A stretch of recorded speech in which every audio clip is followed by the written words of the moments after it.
Hi ನಮಸ್ತೆ ಎಲ್ಲರಿಗೂ Kannada study hub YouTube ಚಾನಲ್ಗೆ ಸ್ವಾಗತ. ಸೊ ಇವತ್ತಿನ ಸೆಷನಲ್ಲಿ ನಾವೇನು ನೋಡೋಣ ಅಂತ ಹೇಳಿದ್ರೆ 9th ಮಾರ್ಚ್ ಥರ್ಡ್ ಶಿಫ್ಟಲ್ಲಿ ನಡೆದಿರತಕ್ಕಂತಹ RPF ಕಾನ್ಸ್ಟೇಬಲ್ ಪ್ರಶ್ನೆ ಪತ್ರಿಕೆಯ ಅನಾಲಿಸಿಸ್ನ ಮಾಡೋಣ, ಸರಿನಾ? ಸೊ ಬನ್ನಿ ವಿಡಿಯೋನ ಸ್ಟಾರ್ಟ್ ಮಾಡೋಣ. ವಿಡಿಯೋ ಸ್ಟಾರ್ಟ್ ಮಾಡೋಕ್ಕಿಂತ ಮುಂಚೆ ವಿಡಿಯೋ ಕೊನೆವರೆಗೂ ನೋಡಿ ಅಂತ ಹೇಳ್ತಾ, ಹಾಗೆ ವಿಡಿಯೋ ಕೊನೆವರೆಗೂ ನೋಡಿದ ನಂತರ ವಿಡಿಯೋ ಇಷ್ಟ ಆದರೆ ಲೈಕ್ ಮಾಡಿ, ಸಬ್ಸ್ಕ್ರೈಬ್ ಮಾಡಿ. ಇಫ್ ಯು ನಿಮಗೆ ವಿಡಿಯೋ ಇಷ್ಟ ಆಗಲಿಲ್ಲ ಅಂದರೆ ಸೊ ಆಬ್ವಿಯಸ್ಲಿ ಡಿಸ್ಲೈಕ್ ಮಾಡಿ ಅಂತ ಹೇಳ್ತಾ, ಮೊದಲ ಪ್ರಶ್ನೆ, ಯಾವ ದೇಶವು ಪ್ರಸ್ತುತ ವಿಶ್ವದ ಅತಿ ದೊಡ್ಡ ವ್ಯಾಪಾರ ಪಾಲುದಾರ ದೇಶವಾಗಿದೆ ಅಂತ ಕೇಳಿದ್ದಾನೆ, ಸರಿನಾ? So which country is currently the world's largest trading partner to India? Okay, so ನಮ್ಮ ಇಂಡಿಯಾ ಜೊತೆ ಅತ್ಯಂತ ದೊಡ್ಡ ಪಾಲುದಾರ ದೇಶ ಯಾವುದಾಗಿದೆ ಅಂತ ಕೇಳಿದ್ದಾರೆ. ಸೊ ಅಮೇರಿಕಾ, ಶ್ರೀಲಂಕಾ, ಇಂಗ್ಲೆಂಡ್ ಮತ್ತು ಚೀನಾ ಅಂತ ಕೊಟ್ಟಿದ್ದಾರೆ. ಸೊ ಇದಕ್ಕೆ ಸರಿಯಾದ ಉತ್ತರ ಯಾವುದಾಗುತ್ತೆ ಅಂದರೆ United States of America. Option ಇದಕ್ಕೆ ಸರಿಯಾದ ಉತ್ತರ ಆಗುತ್ತೆ, ಸರಿನಾ?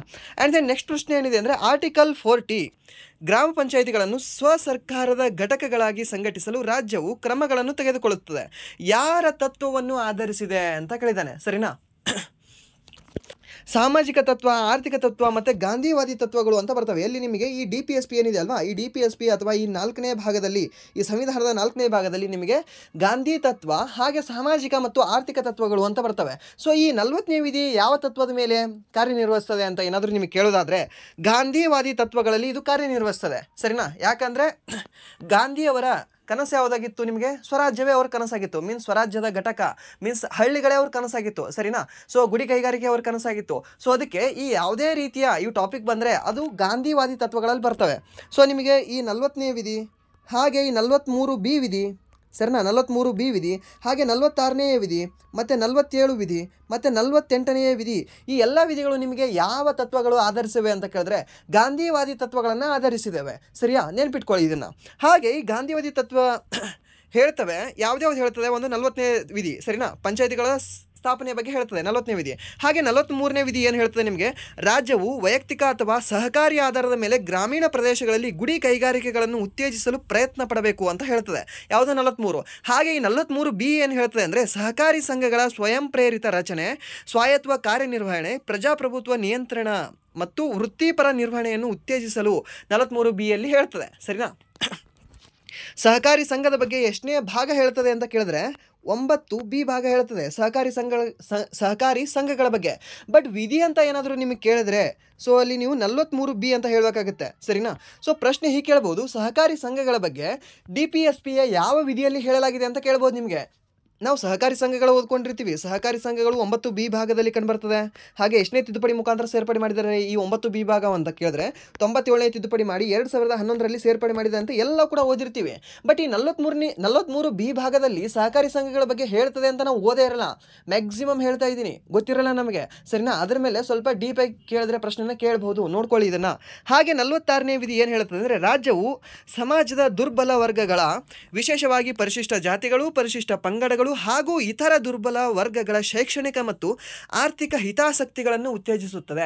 ಲೈಕ್ ಇವಾಗ SC ST ಆ್ಯಂಡ್ OBCಗಳ ವೈಯಕ್ತಿಕ ಹಿತಾಸಕ್ತಿಗಳನ್ನು ಉತ್ತೇಜನ ಮಾಡ್ತದೆ. ಯಾವುದು? 46ನೇ ವಿಧಿ, ಸರಿನಾ? ಇದು ನೆನಪಿರಲಿ. ಹಾಗೆ 47ನೇ ವಿಧಿ ಏನು ಹೇಳ್ತದೆ? ಜ್ಯೂಸ್ ಹೊಡಿಬಾರ್ದು, ಓಕೆ? ಅದಾದ ನಂತರ ಅವೇನು ಕೇಸರಿ, ಮಸಾಲ್ ಪಾನ್ ಅವೆಲ್ಲ ತಿನ್ನಬಾರ್ದು ಅಂತ ಹೇಳ್ತದೆ, ಸರಿನಾ? ನಿಮ್ಮ ಆರೋಗ್ಯವೇ ಮುಖ್ಯ, ಆರೋಗ್ಯವೇ ದೇವರು, ಇದೆಲ್ಲ ಹೇಳುವ ವಿಧಿ ಯಾವುದು ಅಂದರೆ ನಿಮಗೆ 47ನೇ ವಿಧಿ, ಸರಿನಾ? ಇದು ಕೂಡ ನಿಮಗೆ ಗಾಂಧಿವಾದಿ ತತ್ವಗಳಲ್ಲೇ ಹೇಳ್ತದೆ. ಯಾಕಂದರೆ ಗಾಂಧಿನೇ ಹೇಳಿದ್ರು ವ್ಯಸನ ಮುಕ್ತ ಭಾರತವನ್ನು ಮಾಡಬೇಕು, ಇದನ್ನು ನಮ್ಮ ಭಾರತವನ್ನು ಅಂತ. ಮೇ ಬಿ ಅವರು ಇವಾಗಲೇ ಏನಾದರೂ ಇದ್ದರೆ ಮೊದಲು ಇವ್ರ ವಿರುದ್ಧನೇ, ನಮ್ಮ ದೇಶ ವಿರುದ್ಧನೇ ಸತ್ಯಾಗ್ರಹ ಕೊಡೋರೇನೋ, ಸರಿಯಾ? ಸೊ ಅಷ್ಟು ನಮ್ಮ ದೇಶ ಇವಾಗ ಮದ್ಯಪ್ರಿಯರು, ಓಕೆ? ಮೀನ್ಸ್ ಏನು ಅಂದರೆ ಜ್ಯೂಸ್ ಹೊಡೆಯೋರು ಜಾಸ್ತಿ ಆಗಿಬಿಟ್ಟಿದ್ದಾರೆ. ಸೊ ದೇಶನೇ ಹಾಳು ಮಾಡ್ತಾ ಇದೆ, ಯಾರಿಗೆ? ಜನರಿಗೆ, ಸರಿನಾ? ಮೀನ್ಸ್ ಸರ್ಕಾರ. ಸೊ ಅದಕ್ಕೆ ಯಾವತ್ತೂ ಕೂಡ ಆಸ್ಪದ ಕೊಟ್ಟವರಲ್ಲ ಯಾರು? ಮಹಾತ್ಮ ಗಾಂಧೀಜಿಯವರು, ನೆನ್ಪಿಟ್ಕೊಳ್ಳಿ ಇದನ್ನು, ಸರಿನಾ? ಹಾಗೆ 48ನೇ ವಿಧಿ ಏನು ಹೇಳ್ತದೆ ಅಂದರೆ ಕೃಷಿಯ ಬಗ್ಗೆ, ಸರಿನಾ? ಕೃಷಿಯ ಬಗ್ಗೆ ಹಾಗೆ ರೈತರ ಬಗ್ಗೆ ಹಾಗೆ ಗೋಹತ್ಯೆಯ ಬಗ್ಗೆ ಹೇಳುವ ವಿಧಿ ಯಾವುದು ಅಂದರೆ ನಿಮಗೆ 48ನೇ ವಿಧಿ, ಸರಿನಾ? ಇದು ನೆನ್ಪಿಟ್ಕೊಳ್ಳಿ. ಹಾಗೆ 49ನೇ ವಿಧಿ ಏನು ಹೇಳ್ತದೆ ನಿಮಗೆ ಕೇಳ್ಬೋದು. DPSPಯಲ್ಲಿನ 49ನೇ ವಿಧಿ ಏನು ಹೇಳ್ತದೆ ಅಂತ. ಇವಾಗ ಏನಾದರೂ ನೀವು ಹಂಪಿ ಸ್ಮಾರಕಗಳಿಗೆ, ಬೇರೆ ಬೇರೆ ಸ್ಮಾರಕಗಳೆಲ್ಲ ಹೋಗ್ತಿರಾ ಗೊತ್ತಾ? ಸೊ ಅಲ್ಲಿ ಹೋದಾಗ ಚೆನ್ನಾಗಿ ಸುಮ್ಮನೆ ದೂರಿಂದ ನೋಡಿ ಚೆನ್ನಾಗಿದೆ ಅಂತ ಒಂದೆರಡು ಫೋಟೋ ತೊಗೊಂಡು ಒಂದೆರಡು ರೀಲ್ಸ್ ಮಾಡ್ಕೊಂಡು ಬಂದುಬಿಡಬೇಕಪ್ಪ, ಸರಿನಾ? ಸುಮ್ಮನೆ ಅದ್ರ ಮೇಲೆ ಏನಾದರೂ ಬರೆಯೋದು, ಎಸ್ ಲವ್ ಆರ್ ಅಂತ ಬರೆಯೋದು, ಹೀಗೆ ಬರೆಯೋದು, ಬೇರೆ ಏನಾದರೂ ದ್ಯಾಮಪ್ಪ ಲವ್ಸ್ ದ್ಯಾಮವ್ವ ಹಿಂಗೆ ಏನಾದರೂ ಬರೋದು, ಕಲ್ಲಿಂದ ಕೆತ್ತಿ ಬರೆಯೋದು, ಓಕೆ? ಹೀಗೆಲ್ಲ ಮಾಡಬಾರ್ದು, ಹಾಳು ಮಾಡಬಾರ್ದು ಅಂತ ಹೇಳ್ತದೆ. ಎಷ್ಟನೇದು ವಿಧಿ? 49ನೇ ವಿಧಿ, ಸರಿನಾ?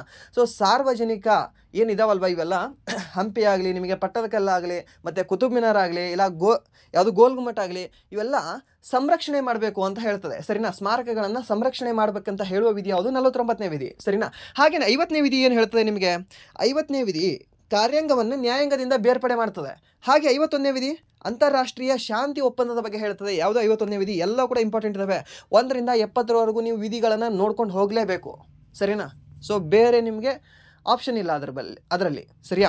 ಹಾಗೆ ನೆಕ್ಸ್ಟ್ ಪ್ರಶ್ನೆ ಏನಿದೆ ಅಂದರೆ, ಭಾರತ ಸಂವಿಧಾನದಲ್ಲಿ ಆರ್ಟಿಕಲ್ 338B ಹಿಂದುಳಿದ ವರ್ಗಗಳ ರಾಷ್ಟ್ರೀಯ ಆಯೋಗವನ್ನು ಯಾವಾಗ ಸ್ಥಾಪಿಸಿತು ಅಂತ ಕೇಳಿದ್ದಾರೆ. ಸೊ ಈ ಹಿಂದುಳಿದ ವರ್ಗಗಳ ರಾಷ್ಟ್ರೀಯ ಆಯೋಗ ಸ್ಥಾಪನೆ ಮಾಡ್ತಾರೆ ಯಾವ ವಿಧಿಯ ಅನ್ವಯ? 338B ವಿಧಿಯ ಅನ್ವಯ. ಸರಿನಾ? ಎಷ್ಟನೇ ತಿದ್ದುಪಡಿ ಮಾಡಿ ಅಂದರೆ 102ನೇ ತಿದ್ದುಪಡಿ ಮಾಡಿ. ಹಾಗೆ ಯಾವ ವರ್ಷ? 2018ರಲ್ಲಿ. ಸರಿನಾ? 2018ರಲ್ಲಿ 102ನೇ ಸಾಂವಿಧಾನಿಕ ತಿದ್ದುಪಡಿ ಕಾಯ್ದೆ 2018 ಹಿಂದುಳಿದ ವರ್ಗಗಳ ರಾಷ್ಟ್ರೀಯ ಆಯೋಗಕ್ಕೆ ಸಾಂವಿಧಾನಿಕ ಸ್ಥಾನಮಾನವನ್ನು ಒದಗಿಸುತ್ತದೆ. ಸರ್, ಇವಾಗ ಹಿಂದುಳಿದ ವರ್ಗಗಳ ಬಗ್ಗೆ ಸಾಂವಿಧಾನಿಕ ಸ್ಥಾನಮಾನ ಎಷ್ಟನೇ ವಿಧಿಯಲ್ಲಿ ಹೇಳಲಾಗಿದೆ ಅಂದರೆ 338 ಅಂತ ಹೇಳಿದ್ರಿ. 338B. ಹಾಗೆ ST ಅವರ ಬಗ್ಗೆ ಎಷ್ಟನೇ ವಿಧಿಯಲ್ಲಿ ಹೇಳಲಾಗಿದೆ? ST ಅವರ ಸಾಂವಿಧಾನಿಕ ಸ್ಥಾನಮಾನದ ಬಗ್ಗೆ, ST ಆಯೋಗದ ಬಗ್ಗೆ, ಮೀನ್ಸ್ ಪರಿಶಿಷ್ಟ ಪಂಗಡಗಳ ಆಯೋಗದ ಬಗ್ಗೆ 338A. ಸರಿನಾ? 338A. ಹಾಗೆ SC ಆಯೋಗದ ಬಗ್ಗೆ ಏನಿಲ್ಲ, 338. ಸರಿನಾ? ಈ ಮೂವರನ್ನು ನೆನಪಿಟ್ಕೊಳ್ಳಿ. ಈ ಮೂರು ವಿಧಿಗಳನ್ನು ನೆನಪಿಟ್ಕೊಳ್ಳಿ, ಕೇಳ್ತಾನೆ. ಆ್ಯಂಡ್ ದೆನ್ ನೆಕ್ಸ್ಟ್ ಪ್ರಶ್ನೆ ಏನಿದೆ ಅಂದರೆ, ಯಾವ ದೇಶವು ರಿಪೀಟ್ ಆಗಿದೆ. ಆ್ಯಂಡ್ ದೆನ್ ಸುತ್ತ ಪೀಠಕ ಯಾವ ಧರ್ಮಕ್ಕೆ ಸೇರಿದೆ ಅಂತ ಕೇಳಿದ್ದಾನೆ. ಸುತ್ತ ಪೀಠಕ, ವಿನಯ ಪೀಠಕ, ಅಭಿಧಮ್ಮ ಪೀಠಕ ಅಂತ 3 ಪೀಠಕಗಳು ಬರ್ತವೆ. ಆ 3 ಪೀಠಕಗಳು ನಿಮಗೆ ಯಾವುದಕ್ಕೆ ಸಂಬಂಧಿಸಿದ ಅಂದರೆ ಬೌದ್ಧ ಧರ್ಮಕ್ಕೆ ಸಂಬಂಧಿಸಿದ್ದಾವೆ. ಸರಿನಾ? ಸುತ್ತ ಪೀಠಕ, ವಿನಯ ಪೀಠಕ, ಹಾಗೆ ಅಭಿಧಮ್ಮ ಪೀಠಕ ಅಂತ ಬರ್ತದೆ. ಸರಿನಾ? ನೆನಪಿಟ್ಕೊಳ್ಳಿ. ಹಾಗೆ ಬೌದ್ಧ ಧರ್ಮವನ್ನು ಸ್ಥಾಪನೆ ಮಾಡಿದವರು ಯಾರು? ಭಗವಾನ್ ಬುದ್ಧ. ಸರಿನಾ? ಬುದ್ಧನ ಮೂಲ ಹೆಸರೇನು? ಸಿದ್ಧಾರ್ಥ. ಸರಿಯಾ? ನೆನಪಿರ್ರಿ. ಹಾಗೆ ಬುದ್ಧನ ಮಗನ ಹೆಸರೇನು? ರಾಹುಲ. ರಾಹುಲ ಅಂದರೆ ಏನು ಮೀನಿಂಗು? ರಾಹುಲ ಅಂದರೆ ಮೀನಿಂಗ್ ಏನಂತ ಕೇಳ್ತಾನೆ. ರಾಹುಲ ಅಂದರೆ ಅನಿಷ್ಟ ಅಂದಂಗೆ ಅದರ ಅರ್ಥ. ಸರಿನಾ? ನೆನ್ಪಿಟ್ಕೊಳ್ಳಿ. ರಾಹುಲ ಅಂದರೆ ಅನಿಷ್ಟ ಅಂದಂಗೆ. ಯಾವುದೋ ಒಂದು ಎಕ್ಸಾಮಲ್ಲಿ ಕೇಳಿದ ಇದು. ರಾಹುಲ ಅಂದರೆ ಅನಿಷ್ಟ ಅಂದಂಗೆ ಅದರ ಅರ್ಥ. ಸರಿನಾ? ನೆನಪಿರಲಿ. ಹಾಗೆ ಈ ತ್ರಿಪೀಠಕ ಗ್ರಂಥಗಳನ್ನು ಬೌದ್ಧದ ಪವಿತ್ರ ಗ್ರಂಥಗಳೆಂದು ಪರಿಗಣಿಸಲಾಗಿದೆ. ಟೋಟಲಿ 3 ಪೀಠಕಗಳಿದ್ದಾವೆ. ಯಾವುದು? ಒಂದು ವಿನಯ ಘಟಕ, ವಿನಯ ಪೀಠಕ, ಸಂಘವನ್ನು ನಿಯಂತ್ರಿಸುವುದು, ಮತ್ತು ಸುತ್ತ ಪೀಠಕ ಬುದ್ಧನ ಬೋಧನೆಗಳ ಮೇಲಿನ ದೊಡ್ಡ ಪುಸ್ತಕವಾಗಿದೆ. ಯಾವುದು? ಸುತ್ತ ಪೀಠಕ. ಹಾಗೆ ಅಭಿಧಮ್ಮ ಪೀಠಕ ಎನ್ನುವುದು ಆಧ್ಯಾತ್ಮಿಕತೆಯ ಮೇಲೆ ವಿಚಾರ ಅದು ಚೆಲ್ತದೆ. ಸರಿನಾ? ಹಾಗೆ ಈ ಪುಸ್ತಕಗಳನ್ನು ವಿವಿಧ ಬೌದ್ಧ ಮಂಡಳಿಗಳಿಂದ ಸಂಕಲಿಸಲಾಗಿದೆ ಎಂದು ನಂಬಲಾಗಿದೆ. ಸರಿನಾ? ಸೊ ಅವರು ಬುದ್ಧನೇ ಬರೆದಿದ್ದಲ್ಲ ಇವೆಲ್ಲವೂ ಕೂಡ. ಮುಂದೆ ಆ ಬೌದ್ಧ ಸನ್ಯಾಸಿಗಳು ಇರ್ತಾರಲ್ವ, ಅವ್ರು ಬರೆದಿದ್ದೀವಲ್ಲವೂ ಕೂಡ, ಅವ್ರು ಸಂಕಲನ ಮಾಡಿದ್ದೀವಲ್ಲ. ಸರಿನಾ? ಆ್ಯಂಡ್ ದೆನ್ ನೆಕ್ಸ್ಟ್ ಪ್ರಶ್ನೆ ಏನಿದೆ ಅಂದರೆ, ನಿಮಗೆ ಲೇಹ್ ಜಿಲ್ಲೆಗೆ ಬಾರ್ಲಾಚಾ ಪಾಸ್ಗೆ ಸಂಪರ್ಕಿಸುತ್ತದೆ. ಲೇಹ್ ಮತ್ತು ಬಾರ್ಲಾಚಾ ಜಿಲ್ಲೆಗೆ ಸಂಪರ್ಕಿಸುವ ಪಾಸ್ ಯಾವುದು ಅಂತ ಕೇಳ್ತಾನೆ ನಿಮಗೆ. ಈ ಲೇಹದಿಂದ ಯಾವ ಒಂದು ಸ್ಥಳಕ್ಕೆ ಈ ಬಾರ್ಲಾಚಾ ಅನ್ನುವ ಪಾಸ್ ಸಂಪರ್ಕನೆ ಮಾಡ್ತದೆ ಅಂತ ಕೇಳ್ತಾನೆ. ಲೇಹ್ ಟು ಮನಾಲಿ ಯಾವ ಸಂಪರ್ಕ ಮಾಡ್ತದೆ? ನಿಮಗೆ ಬಾರ್ಲಾಚಾ ಪಾಸ್ ಅನ್ನೋದು ಸಂಪರ್ಕ ಮಾಡ್ತದೆ. ಈ ಬಾರ್ಲಾಚಾ ಪಾಸು ಯಾವ್ಯಾವುದ್ರ ಮಧ್ಯೆ ಇದೆ? ಇಲ್ಲಿ ಒಂದು ಕಡೆ ಲೇಹ್ ಅನ್ನೋದು ಕಂಡು ಬರುತ್ತೆ, ಹಾಗೆ ಇನ್ನೊಂದು ಕಡೆ ಇಲ್ಲಿ ಮನಾಲಿ ಅನ್ನೋದು ಕಂಡು ಬರುತ್ತೆ. ಇದ್ರ ನಡುವೆ ಒಂದು ಬ್ರಿಡ್ಜ್ ಕಂಡು ಬರುತ್ತೆ, ಇಲ್ಲಿ ಒಂದು ಪಾಸ್ ಕಂಡು ಬರುತ್ತೆ. ಅದ್ರ ಹೆಸರೇನು ಅಂತ ಕೇಳ್ತಾನೆ. ಬಾರ್ಲಾಚಾ. ಬಾರ್ಲಾಚಾ ಪಾಸ್ ಅಂತ ಕಂಡು ಬರುತ್ತೆ. ಸರಿನಾ? ಸೊ ಇಲ್ಲಿ ಲೇಹ್ ಕೊಟ್ಟಿದ್ದಾನೆ, ಬಾರ್ಲಾಚಾ ಕೊಟ್ಟಿದ್ದಾನೆ. ನೀವು ಈಗ ಮನಾಲಿ ಹೇಳಬೇಕು, ಅಥವಾ ಮನಾಲಿ ಲೇಹ್ ಕೊಟ್ಟರೆ ಅಲ್ಲಿ ಬಾರ್ಲಾಚಾ ಹೇಳಬೇಕಾಗುತ್ತೆ, ಅಥವಾ ಮನಾಲಿ ಬಾರ್ಲಾಚಾ ಕೊಟ್ಟರೆ ಲೇಹ್ ಹೇಳಬೇಕಾಗುತ್ತೆ. ಸರಿಯಾ? ನೆನಪಿರಲಿ ನಿಮಗೆ. ಯಾವುದು? ಈ ಪಾಸ್ಗಳ ಬಗ್ಗೆ ಜಾಸ್ತಿ ಪ್ರಶ್ನೆಗಳನ್ನ ಕೇಳ್ತಾನೆ. ಶಿಪ್ಕಿಲಾ ಪಾಸ್ ಯಾವ ರಾಜ್ಯದಲ್ಲಿ ಕಂಡುಬರ್ತದೆ ಅಂತ ಕೇಳ್ತಾನೆ. ಶಿಪ್ಕಿಲಾ ಹಿಮಾಚಲ್ ಪ್ರದೇಶದಲ್ಲಿ ಕಂಡುಬರ್ತದೆ. ಹಾಗೆ ರೋಹಿ ಪಾಸ್ ಎಲ್ಲಿ ಕಂಡುಬರ್ತದೆ ಅಂತ ಕೇಳ್ತಾನೆ ನಿಮಗೆ. ರೋಹಿಂಗಾ ಪಾಸ್ ಅಂತ ಬರುತ್ತೆ ಅದು. ಸೊ ಅದು ನಿಮಗೆ ಹಿಮಾಚಲ್ ಪ್ರದೇಶದಲ್ಲಿ ಕಂಡುಬರುತ್ತೆ. ಸರಿನಾ? ಹಾಗೆ ಬಾರ್ಲಾಚಾ ಪಾಸ್ ಅಂತ ಕಂಡುಬರುತ್ತೆ, ಅದು ಕೂಡ ಹಿಮಾಚಲ್ ಪ್ರದೇಶದಲ್ಲಿ. ಸರಿನಾ? ನೆನ್ಪಿಟ್ಕೊಳ್ಳಿ. ಹಾಗೆ ಲಿಪು ಪಾಸ್ ಅಂತ ಕಂಡುಬರುತ್ತೆ. ಆ ಲಿಪು ಪಾಸ್ ನಿಮಗೆ ಉತ್ತರಾಖಂಡದಲ್ಲಿ ಕಂಡುಬರುತ್ತೆ. ಸರಿಯಾ? ನೆನಪಿರಲಿ. ಉತ್ತರಾಖಂಡದಲ್ಲಿ ನಿಮಗೆ ಲಿಪು ಪಾಸ್ ಇಂಪಾರ್ಟೆಂಟ್ ಇದೆ, ಕೇಳ್ತಾನೆ. ಲಿಪು ಪಾಸ್ ಬಗ್ಗೆನೇ ಕೇಳ್ತಾನೆ. ಈ ಲಿಪು ಪಾಸ್ ಏನಿದೆ ಅಲ್ವಾ, ಇದ್ರ ಬಗ್ಗೆ ಸ್ವಲ್ಪ ಪ್ರಶ್ನೆ ಕೇಳ್ತಾನೆ, ನೆನ್ಪಿಟ್ಕೊಳ್ಳಿ. ಹಾಗೆ ಜೋಜಿಲಾ ಪಾಸ್ ಎಲ್ಲಿ ಕಂಡುಬರುತ್ತೆ? ಜೋಜಿಲಾ ಪಾಸ್ ನಿಮಗೆ ಜಮ್ಮು ಕಾಶ್ಮೀರದಲ್ಲಿ ಕಂಡುಬರ್ತದೆ. ಸರಿನಾ? ಸೊ ಇಲ್ಲೇನು ಕೊಟ್ಟಿದ್ದಾನೆ ಅಂದರೆ, ಬಾರಾಲಾಚಾ ಪಾಸ್ ಎಂಬುದು ಭಾರತದ ಹಿಮಾಚಲ್ ಪ್ರದೇಶದ ಲಾಹೌಲ್ ಮತ್ತು ಸ್ಪಿತಿ ಜಿಲ್ಲೆಯಲ್ಲಿ ಸಮುದ್ರ ಮಟ್ಟದಿಂದ 4890 ಮೀಟರ್ ಎತ್ತರದಲ್ಲಿದ್ದು ಲೇಹ್ ಮತ್ತು ಮನಾಲಿಯನ್ನು ಸಂಪರ್ಕಿಸುತ್ತದೆ ಅಂತ ಹೇಳಿದ್ದಾರೆ. ಸರಿನಾ? ಸೊ ಬಾರ್ಲಾಚಾವು ಜಾಸ್ಕರ್ ಶ್ರೇಣಿಯಲ್ಲಿ ಶಿಖರವನ್ನು ದಾಟುವ ಒಂದು ಪಾಸ್ ಆಗಿದೆ. ಯಾವುದು? ಈ ಬಾರ್ಲಾಚಾ ಪಾಸ್. ಆ್ಯಂಡ್ ದೆನ್ ನೆಕ್ಸ್ಟ್ ಪ್ರಶ್ನೆ ಏನಿದೆ ಅಂದರೆ, ಈ ಕೆಳಗಿನ ಯಾವ ಕಾಯ್ದೆಗಳ ಮೂಲಕ ಗವರ್ನರ್ ಜನರಲ್ ಅವರು ವೈಸ್ರಾಯ್ ಎಂಬ ಬಿರುದನ್ನು ಪಡೆದರು? 1773ರ ಕಾಯ್ದೆಯ ಪ್ರಕಾರ ಬಂಗಾಳದ ಗವರ್ನರ್ ಹೋಗಿ ಬಂಗಾಳದ ಗವರ್ನರ್ ಜನರಲ್ ಆಗ್ತಾನೆ. ಓಕೆ, ಬಂಗಾಳದ ಗವರ್ನರ್ ಜನರಲ್ ಆಗ್ತಾನೆ. ಇದು ನೆನಪಿರಲಿ ನಿಮಗೆ. ಯಾವುದು 1773 ಕಾಯ್ದೆ ಪ್ರಕಾರ. ಹಾಗೆ 1833 ಪ್ರಕಾರ ಬಂಗಾಳದ ಗವರ್ನರ್ ಜನರಲ್ ಹೋಗಿ ಭಾರತದ ಗವರ್ನರ್ ಜನರಲ್ ಆಗ್ತಾನೆ. ಸರಿನಾ? ಯಾವ ಕಾಯ್ದೆಯ ಪ್ರಕಾರ? 1833 ಕಾಯ್ದೆಯ ಪ್ರಕಾರ. ಹಾಗೆ 1858 ಕಾಯ್ದೆಯ ಪ್ರಕಾರ ಭಾರತದ ಗವರ್ನರ್ ಜನರಲ್ ಹೋಗಿ ಭಾರತದ ವೈಸ್ರಾಯ್ ಆಗ್ತಾನೆ. ಓಕೆ, ಭಾರತದ ವೈಸ್ರಾಯ್ ಆಗ್ತಾನೆ, ನೆನಪಿಟ್ಟುಕೊಳ್ಳಿ. ಸರಿನಾ? ಹಾಗೆ ಮೊಟ್ಟ ಮೊದಲ ಬಂಗಾಳದ ಗವರ್ನರ್ ಯಾರು ಅಂತ ಕೇಳ್ತಾನೆ ನಿಮಗೆ, ರಾಬರ್ಟ್ ಕ್ಲೈವ್. ಹಾಗೆ ಕೊನೆಯ ಬಂಗಾಳದ ಗವರ್ನರ್ ಯಾರು? ವಾರೆನ್ ಹೆಸ್ಟಿಂಗ್ ಅಂತ ಬರ್ತಾನೆ. ಹಾಗೆ ಮೊದಲ ಬಂಗಾಳದ ಗವರ್ನರ್ ಜನರಲ್ ವಾರೆನ್ ಹೆಸ್ಟಿಂಗು. ಹಾಗೆ ಕೊನೆಯ ಬಂಗಾಳದ ಗವರ್ನರ್ ಜನರಲ್ ಯಾರು? ವಿಲಿಯಂ ಬೆಂಟೆಕ್. ಹಾಗೆ ಮೊಟ್ಟ ಮೊದಲ ಭಾರತದ ಗವರ್ನರ್ ಜನರಲ್ ಯಾರು? ವಿಲಿಯಂ ಬೆಂಟೆಕ್ ಬರ್ತಾನೆ. ಸರಿನಾ? ಹಾಗೆ ನೆಕ್ಸ್ಟ್ ಏನು ಬರ್ತದೆ ಅಂದರೆ ನಿಮಗೆ ಕೊನೆಯ ಭಾರತದ ಗವರ್ನರ್ ಜನರಲ್ ಅಂತ ಕೇಳ್ತಾನೆ. ಓಕೆ, ಕೊನೆಯ ಭಾರತದ ಗವರ್ನರ್ ಜನರಲ್ ಅಂತ ಕೇಳ್ತಾನೆ. ಅವಾಗ ನಿಮಗೆ ಕೊನೆಯದು ಯಾರು ಅಂದರೆ ಲಾರ್ಡ್ ಕೆನಿಂಗ್. ಹಾಗೆ ಮೊದಲ ವೈಸ್ರಾಯ್ ಅವನು ಕೂಡ ಲಾರ್ಡ್ ಕೆನಿಂಗ್. ಸರಿನಾ? ನೆನ್ಪಿಟ್ಕೊಳ್ಳಿ, ಇದೇ ಫಾರ್ಮೆಟಲ್ಲಿ ನೆನ್ಪಿಟ್ಕೊಳ್ಳಿ. ಹೇಳ್ತೀನಿ ಕೇಳಿ. ಒಂದು ರಾಬರ್ಟ್ ಕ್ಲೈವು, ಅದಾದ ನಂತರ ಇಲ್ಲಿ ವಾರೆನ್ ಹೆಸ್ಟಿಂಗು, ನೆಕ್ಸ್ಟು ವಾರೆನ್ ಹೆಸ್ಟಿಂಗು. ಸೊ ಇಲ್ಲಿ ಕಾಮನ್ ಆಗುತ್ತೆ ಇಲ್ಲಿ. ಓಕೆ, ನೆಕ್ಸ್ಟ್ ಇಲ್ಲಿ ವಿಲಿಯಂ ಬೆಂಟೆಕ್ಕು, ಆ್ಯಂಡ್ ದೆನ್ ವಿಲಿಯಂ ಬೆಂಟೆಕ್ ಮತ್ತೆ ಇಲ್ಲಿ ಕಾಮನ್ ಬರ್ತಾನೆ. ನೆಕ್ಸ್ಟ್ ಇಲ್ಲಿ ಯಾರು ಬರ್ತಾರೆ ನಿಮಗೆ? ಲಾರ್ಡ್ ಕ್ಯಾನಿಂಗ್ ಬರ್ತಾನೆ. ಈ ಲಾರ್ಡ್ ಕ್ಯಾನಿಂಗ್ ಮತ್ತೆ ಇಲ್ಲಿ ಲಾರ್ಡ್ ಕ್ಯಾನಿಂಗ್ ಕಾಮನ್ ಬರ್ತಾನೆ. ಸೊ ನೆಕ್ಸ್ಟ್ ಇಲ್ಲಿ ಬರೋದು ಯಾವುದು ನಿಮಗೆ? ಕೊನೆಯದು ಮೌಂಟ್ ಬ್ಯಾಟನ್ ಬರ್ತಾನೆ. ಸರಿನಾ? ಮೀನ್ಸ್ ಮೊದಲ ಬಂಗಾಳದ ಗವರ್ನರ್ ಅಂದರೆ ರಾಬರ್ಟ್ ಕ್ಲೈವ್. ಹಾಗೆ ಮೊದಲ ಬಂಗಾಳದ ಗವರ್ನರ್ ಜನರಲ್ ಅಂದರೆ ವಾರೆನ್ ಹೆಸ್ಟಿಂಗ್. ಹಾಗೆ ಮೊದಲ ಭಾರತದ ಗವರ್ನರ್ ಜನರಲ್ ಯಾರು ಅಂದರೆ ನಿಮಗೆ ವಿಲಿಯಂ ಬೆಂಟೆಕ್. ಹಾಗೆ ಮೊದಲ ಭಾರತದ ವೈಸ್ರಾಯ್ ಯಾರು ಅಂತ ಕೇಳ್ತಾರೆ ನಿಮಗೆ? Lord canning. ಸರಿನಾ? ಹಾಗೆ ಕೊನೆ ಅಂತ ಕೇಳಿದ್ರೆ ಇವರು ಇಲ್ಲೇ ಸೇಮ್ ಅವರೇ ಬರ್ತಾರೆ. ಸರಿಯಾ? ನೆನಪಿರಲಿ ಇದು ನಿಮಗೆ. ಬಟ್ ಇಲ್ಲಿ ಇವನು ಒಂದೇ ಸರಿ ಬರ್ತಾನೆ, ಇವನು ಕೂಡ ಒಂದೇ ಸರಿ ಬರ್ತಾನೆ. ಇವರು 2 ಸರಿ ಬರಲ್ಲ. ಬಟ್ ಇನ್ ಬಿಟ್ವೀನ್ ನಡುವೆ ಇವ್ರು ಏನು ಬರ್ತಾರೆ ಗೊತ್ತಾ? ಇವರೆಲ್ಲ 2 ಟೈಮ್ ಬರ್ತಿದ್ದಾರೆ ನೋಡಿ. ಓಕೆ, ಆ್ಯಂಡ್ ದೆನ್ ನೆಕ್ಸ್ಟ್ ಪ್ರಶ್ನೆ ಏನಿದೆ ಅಂದರೆ ಭಾರತಮಾಲಾ ಯೋಜನೆಯ ಮೊದಲ ಹಂತದ ಉದ್ದ ಎಷ್ಟು ಅಂತ ಕೇಳಿದಾನೆ. ಈ ಭಾರತಮಾಲಾ ಯೋಜನೆ ಇದೆ ಅಲ್ವಾ, ಇದರದ್ದು ಮೊದಲ ಹಂತದ ಉದ್ದ ಎಷ್ಟಿದೆ? ಎಷ್ಟು ಕಿಲೋಮೀಟರ್ ಇದೆ? ಸೊ 34,800 ಕಿಲೋಮೀಟರ್ ಇದೆ. ಓಕೆ, 34,800 ಕಿಲೋಮೀಟರ್ ಭಾರತಮಾಲಾದ ಮೊದಲ ಹಂತದ ಯೋಜನೆಯಾಗಿದೆ. ಸರಿನಾ? ಆ್ಯಂಡ್ ದೆನ್ ಭಾರತಮಾಲಾ ಯೋಜನೆಯು ಮೊದಲ ಹಂತದ ಉದ್ದ 34,800 ಕಿಲೋಮೀಟರ್. ಈ ಹಂತದಲ್ಲಿ 24,800 ಕಿಲೋಮೀಟರ್ ಹೊಸ ಹೆದ್ದಾರಿಗಳು ಮತ್ತು 10,000 ಕಿಲೋಮೀಟರ್ ಅಪೂರ್ಣ ಹೆದ್ದಾರಿಗಳು ಸೇರಿದವೆ. ಸರಿನಾ? ಸೊ ಇದು ನೋಡ್ಕೊಳ್ಳಿ. ಆ್ಯಂಡ್ ದೆನ್ ನೆಕ್ಸ್ಟ್ ಪ್ರಶ್ನೆ ಏನಿದೆ ಅಂದರೆ ತೊಲ್ಕಾಪಿಯಂ ಎಂದರೇನು ಅಂತ ಕೇಳಿದ್ದಾನೆ. ತೊಲ್ಕಾಪಿಯಂ ಎಂದರೇನು? ಅದೊಂದು ವ್ಯಾಕರಣ ಪುಸ್ತಕ. ಯಾವ ವ್ಯಾಕರಣ ಪುಸ್ತಕ? ತಮಿಳುನಾಡಿನ ತಮಿಳು ಗ್ರಂಥದ ಒಂದು ವ್ಯಾಕರಣ ಪುಸ್ತಕ. ಯಾವುದು? ತೊಲ್ಕಾಪಿಯಂ. ಹಾಗೆ ತಮಿಳಿನಲ್ಲಿ ಕಂಡುಬರ್ತಕ್ಕಂಥ ಅತ್ಯಂತ ಹಳೆಯ ವ್ಯಾಕರಣ ಪುಸ್ತಕ ಅಂದರೆ ಇದೇ ತೊಲ್ಕಾಪಿಯಂ. ಈ ತೊಲ್ಕಾಪಿಯಂ ಅನ್ನು ಬರೆದವರು ಯಾರು ಅಂತ ಕೇಳ್ತಾರೆ? ತೊಲ್ಕಾಪಿಯರ್ ಅಂತ ಬರೀತಾರೆ. ಓಕೆ, ತೊಲ್ಕಾಪಿಯರ್. ಈ ತೊಲ್ಕಾಪಿಯರ್ ಅನ್ನೋರೇ ಈ ತೊಲ್ಕಾಪಿಯಂ ಎನ್ನುವ ಗ್ರಂಥವನ್ನು ಬರೆದಿದ್ದಾರೆ. ಸರಿನಾ? ನೆನಪಿರಲಿ ಇದು ನಿಮಗೆ. ಹಾಗೆ ಸಂಸ್ಕೃತದ ಅತ್ಯಂತ ಹಳೆಯ ವ್ಯಾಕರಣ ಗ್ರಂಥ ಯಾವುದು? ಪಾಣಿನಿ ಬರೆದಂಥ ಅಷ್ಟಾಧ್ಯಾಯಿ. ಸರಿನಾ? ಈ ಪಾಣಿನಿ ಬರೆದಂಥ ಅಷ್ಟಾಧ್ಯಾಯಿ ಸಂಸ್ಕೃತದಲ್ಲಿ ಅತ್ಯಂತ ಹಳೆಯ ವ್ಯಾಕರಣ. ಹಾಗೆ ತಮಿಳದಲ್ಲಿ ಅತ್ಯಂತ ಹಳೆಯ ವ್ಯಾಕರಣ ಯಾವುದು ಅಂದರೆ ಈ ತೊಲ್ಕಾಪಿಯಂ. ಯಾರು ಬರೆದಿದ್ದು? ತೊಲ್ಕಾಪಿಯರ್ ಅವರು. ಸರಿನಾ? ಹಾಗೆ ನೆಕ್ಸ್ಟ್ ಪ್ರಶ್ನೆ ಏನಿದೆ ಅಂದರೆ ನಿಮಗೆ ಭಾರತದ ಈ ಕೆಳಗಿನ ಯಾವ ರಾಜ್ಯದಲ್ಲಿ ಗಂಗೋರ್ ಉತ್ಸವವನ್ನು ಆಚರಿಸಲಾಗುತ್ತದೆ ಅಂತ ಕೇಳಿದ್ದಾನೆ. ಗಂಗೋರ್ ಉತ್ಸವ ಎಲ್ಲಿ ಆಚರಿಸಲಾಗ್ತದೆ? ರಾಜಸ್ಥಾನದಲ್ಲಿ. ಸರಿನಾ? ಸೊ ಗಂಗೋರ್ ಉತ್ಸವ ಆಚರಿಸೋದೆಲ್ಲಿ ಅಂದರೆ ನಿಮಗೆ ರಾಜಸ್ಥಾನದಲ್ಲಿ ಆಚರಣೆ ಮಾಡ್ತಾರೆ. ಸರಿನಾ? ಸೊ ಚೈತ್ರ ಮಾಸದಲ್ಲಿ ಗೌರಿ ಅಥವಾ ಪಾರ್ವತಿಯ ಗೌರವಾರ್ಥವಾಗಿ ಗಂಗೋರ್ ಹಬ್ಬವನ್ನು ಆಚರಿಸಲಾಗುತ್ತದೆ. ಇದು ರಾಜಸ್ಥಾನ ಮತ್ತು ಗುಜರಾತ್ನ ಕೆಲವು ಭಾಗಗಳಲ್ಲಿ ಆಚರಿಸಲಾಗುವ ಹಬ್ಬವಾಗಿದೆ. ಅವಿವಾಹಿತ ಮಹಿಳೆಯರು ಸೂಕ್ತ ವರ ಸಿಗಲೆಂದು ಗೌರಿಯನ್ನು ಪೂಜಿಸಿದರೆ ವಿವಾಹಿತ ಮಹಿಳೆಯರು ತಮ್ಮ ಪತಿಯ ಆರೋಗ್ಯ ದೀರ್ಘಾಯುಷ್ಯಕ್ಕಾಗಿ ಗೌರಿಯನ್ನು ಪೂಜಿಸುತ್ತಾರೆ. ಇದು ಚೈತ್ರ ಮಾಸದ ಮೊದಲ ದಿನ ಹೋಳಿಯ ಮರುದಿನದಂದು ಪ್ರಾರಂಭವಾಗುತ್ತದೆ. ಮೀನ್ಸ್ ನಾಳೆ ಪ್ರಾರಂಭ ಆಗುತ್ತೆ ನೋಡಿ ಇದು. ಸರಿನಾ? ಸೊ ಮತ್ತು ಮುಂದಿನ 16 ದಿನಗಳವರೆಗೆ ಮುಂದುವರಿಯುತ್ತದೆ. ಯಾವುದಾದ್ರು ಗಂಗೋರ್ ಉತ್ಸವ. ಸರಿನಾ? ನಾವು ಯಾರಿಗೂ ಪೂಜೆ ಮಾಡೋದು ಏನೂ ಇಲ್ಲೆಲ್ಲ ನೋಡಿ ಇದರಲ್ಲಿ ಮಹಿಳೆಯರದೇ ಇದೆ. ಓಕೆ, ಬಟ್ ನಮ್ಮದು ಹೋಳಿ ಹಬ್ಬ ಮಾತ್ರ ಇದೆ. ಸರಿಯಾ? ಆ್ಯಂಡ್ ದೆನ್ ನೆಕ್ಸ್ಟ್ ಪ್ರಶ್ನೆ ಏನಿದೆ ಅಂದರೆ ಭಾರತದ ಅತ್ಯಂತ ಉದ್ದವಾದ ಉಪನದಿ ಅಂತ ಕೇಳಿದ್ದಾನೆ. ಪ್ರಶ್ನೆ ಇಲ್ಲಿ ಸರಿಯಾಗಿ ನೋಡ್ಕೊಳ್ಳಿ. ಏನು ಅಂದರೆ ಉದ್ದವಾದ ಉಪನದಿ ಕೇಳಿದ್ದಾನೆ. ಭಾರತದ ಅತ್ಯಂತ ಉದ್ದವಾದ ನದಿ, ಈ ಉಪ ಅಂತ ಇರಲಿಲ್ಲ ಅಂದರೆ ಗಂಗಾ ಆಗ್ತಿತ್ತು. ಓಕೆ, ಯಾವುದು? ಗಂಗಾ ಆಗ್ತಿತ್ತು. ಬಟ್ ಈ ಗಂಗಾ ನದಿಯ ಅತ್ಯಂತ ಉದ್ದವಾದ ಉಪನದಿಯೇ ನಿಮಗೆ ಯಮುನಾ ಬರುತ್ತೆ. ಹಾಗೆ ನಮ್ಮ ಇಡೀ ರಾಷ್ಟ್ರದಲ್ಲಿ ಅತ್ಯಂತ ಉದ್ದವಾದ ಉಪನದಿ ಅಂತ ಕೇಳಿದ್ರೆ ನಿಮ್ಗೆ ಯಮುನಾ ಬರುತ್ತೆ. ಸರಿನಾ? ಯಮುನಾದ ಉಪನದಿ ಯಾವುದು? ಚಂಬಲ್. ಓಕೆ, ಈ ಚಂಬಲ್ ಅನ್ನೋದು ಯಮುನಾ ನದಿಯ ಉಪನದಿ, ಯಮುನಾ ಅನ್ನೋದು ಗಂಗಾ ನದಿಯ ಉಪನದಿ. ಓಕೆ, ಗಂಗಾ ನದಿಯ ಉಪನದಿ. ಸರಿನಾ? ನೆನಪಿರಲಿ. ಈ ನಿಮಗೆ ಗಂಗಾದ ಬಗ್ಗೆ ಒಂದು ವಿಶೇಷ ಒಂದು ಮಾಹಿತಿ ಹೇಳಬೇಕು. ಏನು ಉತ್ತರಾಖಂಡದಲ್ಲಿ ಗಂಗೋತ್ರಿಯ ಮೂಲಕ ಹರಿದು ಬರ್ತದೆ ಗಂಗಾ ಹರಿದು ಬಂದು ಈ ಮುರ್ಷಿದಾಬಾದ್ವರೆಗೂ. ಓಕೆ, ಮುರ್ಷಿದಾಬಾದ್ ಅಂತ ಬರ್ತದೆ. ಇಲ್ಲಿ ವೆಸ್ಟ್ ಬೆಂಗಾಲಲ್ಲಿ.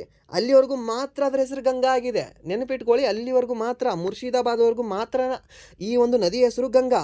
ಮುಂದೆ ಬಂದಾಗ 2 ಕವಲಾಗಿ ಹೊಡಿತದೆ. ಒಂದು ಹುಗ್ಲಿ ಅಂತ ಹೆಸರಲ್ಲಿ ಹರಿತದೆ, ಇನ್ನೊಂದು ಬಾಂಗ್ಲಾದೇಶದಲ್ಲಿ ಪದ್ಮಾ ಎನ್ನುವ ಹೆಸರಿನಲ್ಲಿ ಹರಿತದೆ. ಯಾವುದು?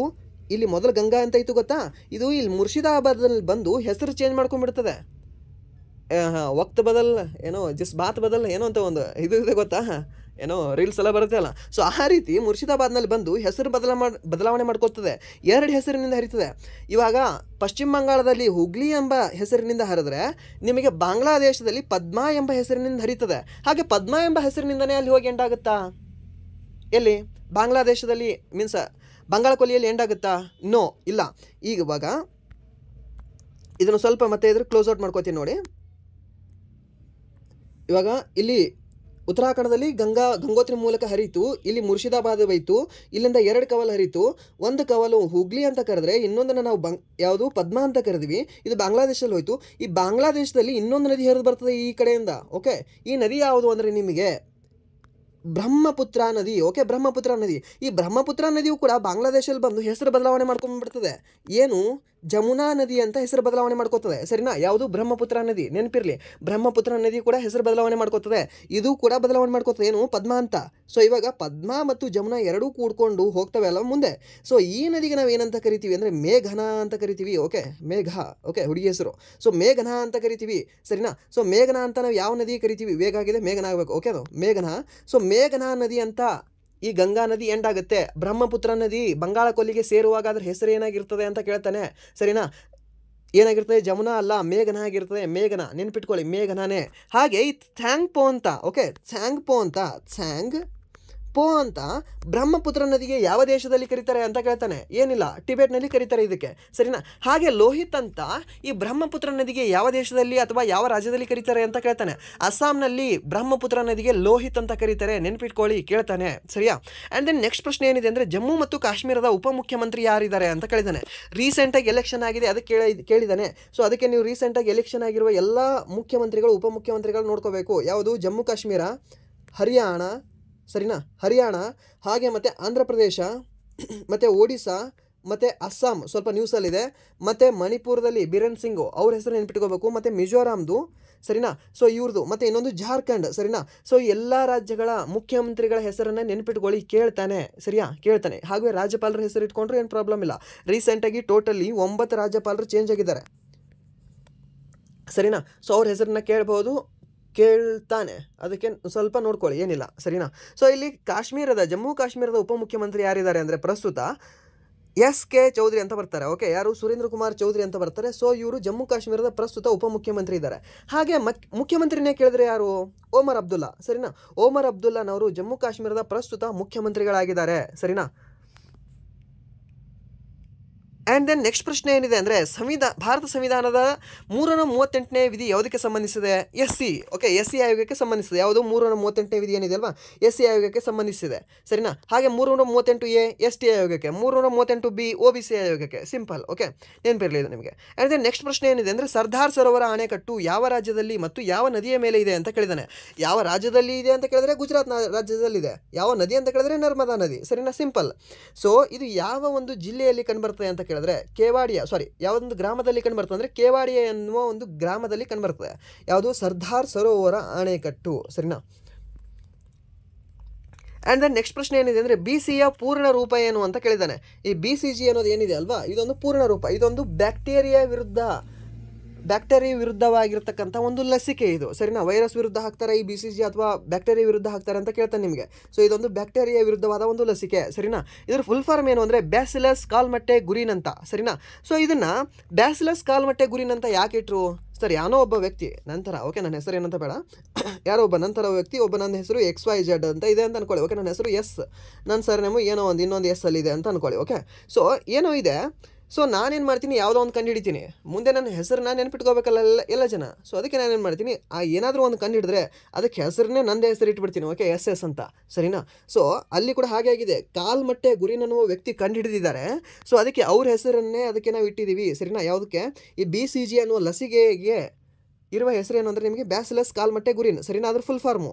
ಬಟ್ ಈ BCG ಕಂಡುಹಿಡಿದವರು ಯಾರು? ಇದೇ ಕಾಲ್ಮಟ್ಟೆ ಗುರಿನ್. ಯಾಕಂದರೆ ಅವ್ರ ಹೆಸರಿನ ಮುಖಾಂತರನೇ ಆ ಔಷಧಿಗೆ ಹೆಸರು ಬಂದಿದೆ, ಸರಿನಾ? ನೆನಪಿರಲಿ ನಿಮಗೆ. ಸೊ BCGಯ ಪೂರ್ಣ ರೂಪ ಬ್ಯಾಸಿಲಸ್ ಕಾಲ್ಮಟ್ಟೆ ಗುರಿನ್. ಇದು ಕ್ಷಯರೋಗದ ವಿರುದ್ಧ, ಓಕೆ, ಏನು TB ಇರುತ್ತೆ ಗೊತ್ತಾ? ಸೊ ಆ TBಯ ವಿರುದ್ಧ ಲಸಿಕೆಯಾಗಿದೆ. ಇದು ಕ್ಷಯರೋಗಕ್ಕೆ ಪ್ರತಿರೋಧವನ್ನು ನಿರ್ಮಿಸಲು ಸಹಾಯ ಮಾಡುತ್ತದೆ. ಈ ಲಸಿಕೆಯನ್ನು ಆಲ್ಬರ್ಟ್ ಕಾಲ್ಮಟ್ಟೆ ಮತ್ತು ಕ್ಯಾಲ್ಮಟ್ಟೆ ಗುರಿನ್ ಎಂಬ ಇಬ್ಬರು ಫ್ರೆಂಚ್ ಬ್ಯಾಕ್ಟೀರಿಯಾ ಶಾಸ್ತ್ರಜ್ಞರು ಕಂಡುಹಿಡಿದರು. ಕ್ಷಯರೋಗದಿಂದ ಬಳಲುತ್ತಿರುವ ಮಗುವಿಗೆ ಚಿಕಿತ್ಸೆ ನೀಡಲು 1921ರಲ್ಲಿ ವೈಲ್ಡ್ ಹೇಲ್ ಇದನ್ನು ಮೊದಲು ಬಳಸಿದರು. ಮೊದಲು ಬಳಸೋರು ಯಾರು ಅಂದರೆ ನಿಮಗೆ ವೈಲ್ಡ್ ಹೇಲ್ ಅನ್ನೋರು ಬಳಸ್ತಾರೆ. ಎಷ್ಟರಲ್ಲಿ? 1921ರಲ್ಲಿ, ಸರಿನಾ? ಯಾವುದು? ಬ್ಯಾಸಿಲಸ್ ಕಾಲ್ಮಟ್ಟೆ ಗುರಿನ್ ಅನ್ನುವ ಒಂದು ಔಷಧವನ್ನು. ಅಂದರೆ ನೆಕ್ಸ್ಟ್ ಪ್ರಶ್ನೆ ಏನಿದೆ ಅಂದರೆ, ಆಂಧ್ರ ಪ್ರದೇಶದ ಉಪಮುಖ್ಯಮಂತ್ರಿ ಕೊನಿಡಾಲ ಪವನ ಕಲ್ಯಾಣ ಯಾವ ಪಕ್ಷಕ್ಕೆ ಸೇರಿದವರು ಅಂತ ಕೇಳಿದ್ದಾರೆ. ಸೊ ಪವನ್ ಕಲ್ಯಾಣ ಇದಾರಲ್ವಾ, ಸೊ ಇವರು ಯಾವ ಪಕ್ಷಕ್ಕೆ ಅಂದರೆ ಜನಸೇನಾ ಪಕ್ಷಕ್ಕೆ ಸಂಬಂಧಿಸಿದ್ದಾರೆ. ಹಾಗೆ ಅಲ್ಲಿನ ಪ್ರಧಾನಮಂತ್ರಿ ಚೀಫ್ ಮಿನಿಸ್ಟರ್, ಓಕೆ, ಮುಖ್ಯಮಂತ್ರಿ ಯಾವ ಪಕ್ಷಕ್ಕೆ ಸೇರಿದ್ದಾರೆ ಹೇಳ್ಬೋದಾ? ತೆಲುಗು ದೇಶಂ ಪಾರ್ಟಿ. ಸರ್ ಹಾಗೆ ಏನು ಸರ್, ಮುಖ್ಯಮಂತ್ರಿ ಒಂದು ಪಕ್ಷ, ಉಪಮುಖ್ಯಮಂತ್ರಿ ಒಂದು ಪಕ್ಷನಾ? ಹೌದು, ಯಾಕಂದರೆ ಅಲ್ಲಿ ಕೂಡ ಏನಂದರೆ ಮೈತ್ರಿ ಮಾಡ್ಕೊಂಡಿದ್ದಾರೆ ಅವರು. ಯಾರು? ಈ TDP ಮತ್ತು ಜನಸೇನಾ ಪಕ್ಷ, ಸರಿನಾ? ಸೊ ಅದಕ್ಕೆ ಕೇಳ್ತಾನೆ, ಎರಡು ಪಕ್ಷದ ಹೆಸರು ಕೇಳ್ತಾನೆ. ಯಾಕಂದರೆ ಇಂಪಾರ್ಟೆಂಟ್ ಇದ್ದಾವೆ, ರೀಸೆಂಟಾಗೆಲ್ಲ ಅವರೇ ಸರ್ಕಾರ ಸ್ಥಾಪನೆ ಮಾಡಿದ್ರಲ್ವಾ ಈ ಸೆಂಟ್ರಲ್ ಗೌರ್ಮೆಂಟು. ಸೊ ಅದಕ್ಕೆ ಕೇಳ್ತಾನೆ. ಆ್ಯಂಡ್ ದೆನ್ ಬಿಸಿ ಮಾಡಿದಾಗ ತಾಮ್ರದ ರಾಡ್ನ ಪ್ರತಿರೋಧ ಏನು ಅಂತ ಕೇಳಿದ್ದಾನೆ. ಓಕೆ, ಇವಾಗ ಒಂದು ತಾಮ್ರದ ರಾಡ್ ಇರುತ್ತೆ, ಅದನ್ನು ಬಿಸಿ ಮಾಡಿದಾಗ ಅದರದ್ದು ರೆಸಿಸ್ಟೆನ್ಸ್ ಏನಾಗುತ್ತೆ? ಅದರ ರೆಸಿಸ್ಟೆನ್ಸು ಹೆಚ್ಚಾಗುತ್ತೆ. ಓಕೆ, ಹೆಚ್ಚಾಗುತ್ತೆ. ಯಾಕಂದರೆ ವೈಬ್ರೇಷನ್ ಜಾಸ್ತಿ ಆಗುತ್ತೆ. ಸರ್ ಹೆಚ್ಚಿಗೆ ಮಾಡಿದಾಗ ಕಡಿಮೆ ಆಗುತ್ತೆ ಅಂತ ನೀವು ಹೇಳ್ಬೋದು. ಓಕೆ, ರೆಸಿಸ್ಟೆನ್ಸ್ ಕಡಿಮೆ ಆಗುತ್ತೆ ಅಂತ ಹೇಳ್ಬೋದು. ನೀವು ಬೇಕಾದರೆ ಒಂದು ಸರಿ ಗೂಗಲಲ್ಲಿ ಸರ್ಚ್ ಮಾಡಿ, ಜಾಸ್ತಿ ಹೀಟ್ ಮಾಡಿದಾಗ, ಓಕೆ, ತಾಮ್ರದ ರೋಡನ್ನು ಜಾಸ್ತಿ ಹೀಟ್ ಮಾಡಿದಾಗ ಅದರಲ್ಲಿ ವೈಬ್ರೇಷನ್ ಜಾಸ್ತಿ ಆಗುತ್ತೆ. ವೈಬ್ರೇಷನ್ ಜಾಸ್ತಿ ಆಗಿ ರೆಸಿಸ್ಟೆನ್ಸ್ ಕೂಡ ಆಟೋಮೆಟಿಕ್ ಜಾಸ್ತಿ ಆಗುತ್ತೆ, ಸರಿನಾ? ಸೊ ಅದಕ್ಕೆ ಅದು ಹೆಚ್ಚುತ್ತದೆ, ರೆಸಿಸ್ಟೆನ್ಸ್ ಏನು ಮಾಡುತ್ತೆ? ಹೆಚ್ಚುತ್ತದೆ. ಬಟ್ ಏನಾದರೂ ನೀವು ಅರೆವಾಹಕ ಸೆಮಿ ಕಂಡಕ್ಟರ್ಗೆ ನೀವು ಏನಾದರೂ ಬಿಸಿ ಮಾಡಿದಾಗ ಅದರ ಪ್ರತಿರೋಧ ಏನಾಗುತ್ತೆ ಅಂದರೆ ಕಡಿಮೆ ಆಗುತ್ತೆ. ಓಕೆ, ಕಡಿಮೆ ಆಗುತ್ತೆ, ಹೆಚ್ಚಲ್ಲ, ಹೆಚ್ಚಾಗೋದಿಲ್ಲ, ಕಡಿಮೆ ಆಗುತ್ತೆ. ಯಾವುದಕ್ಕೆ?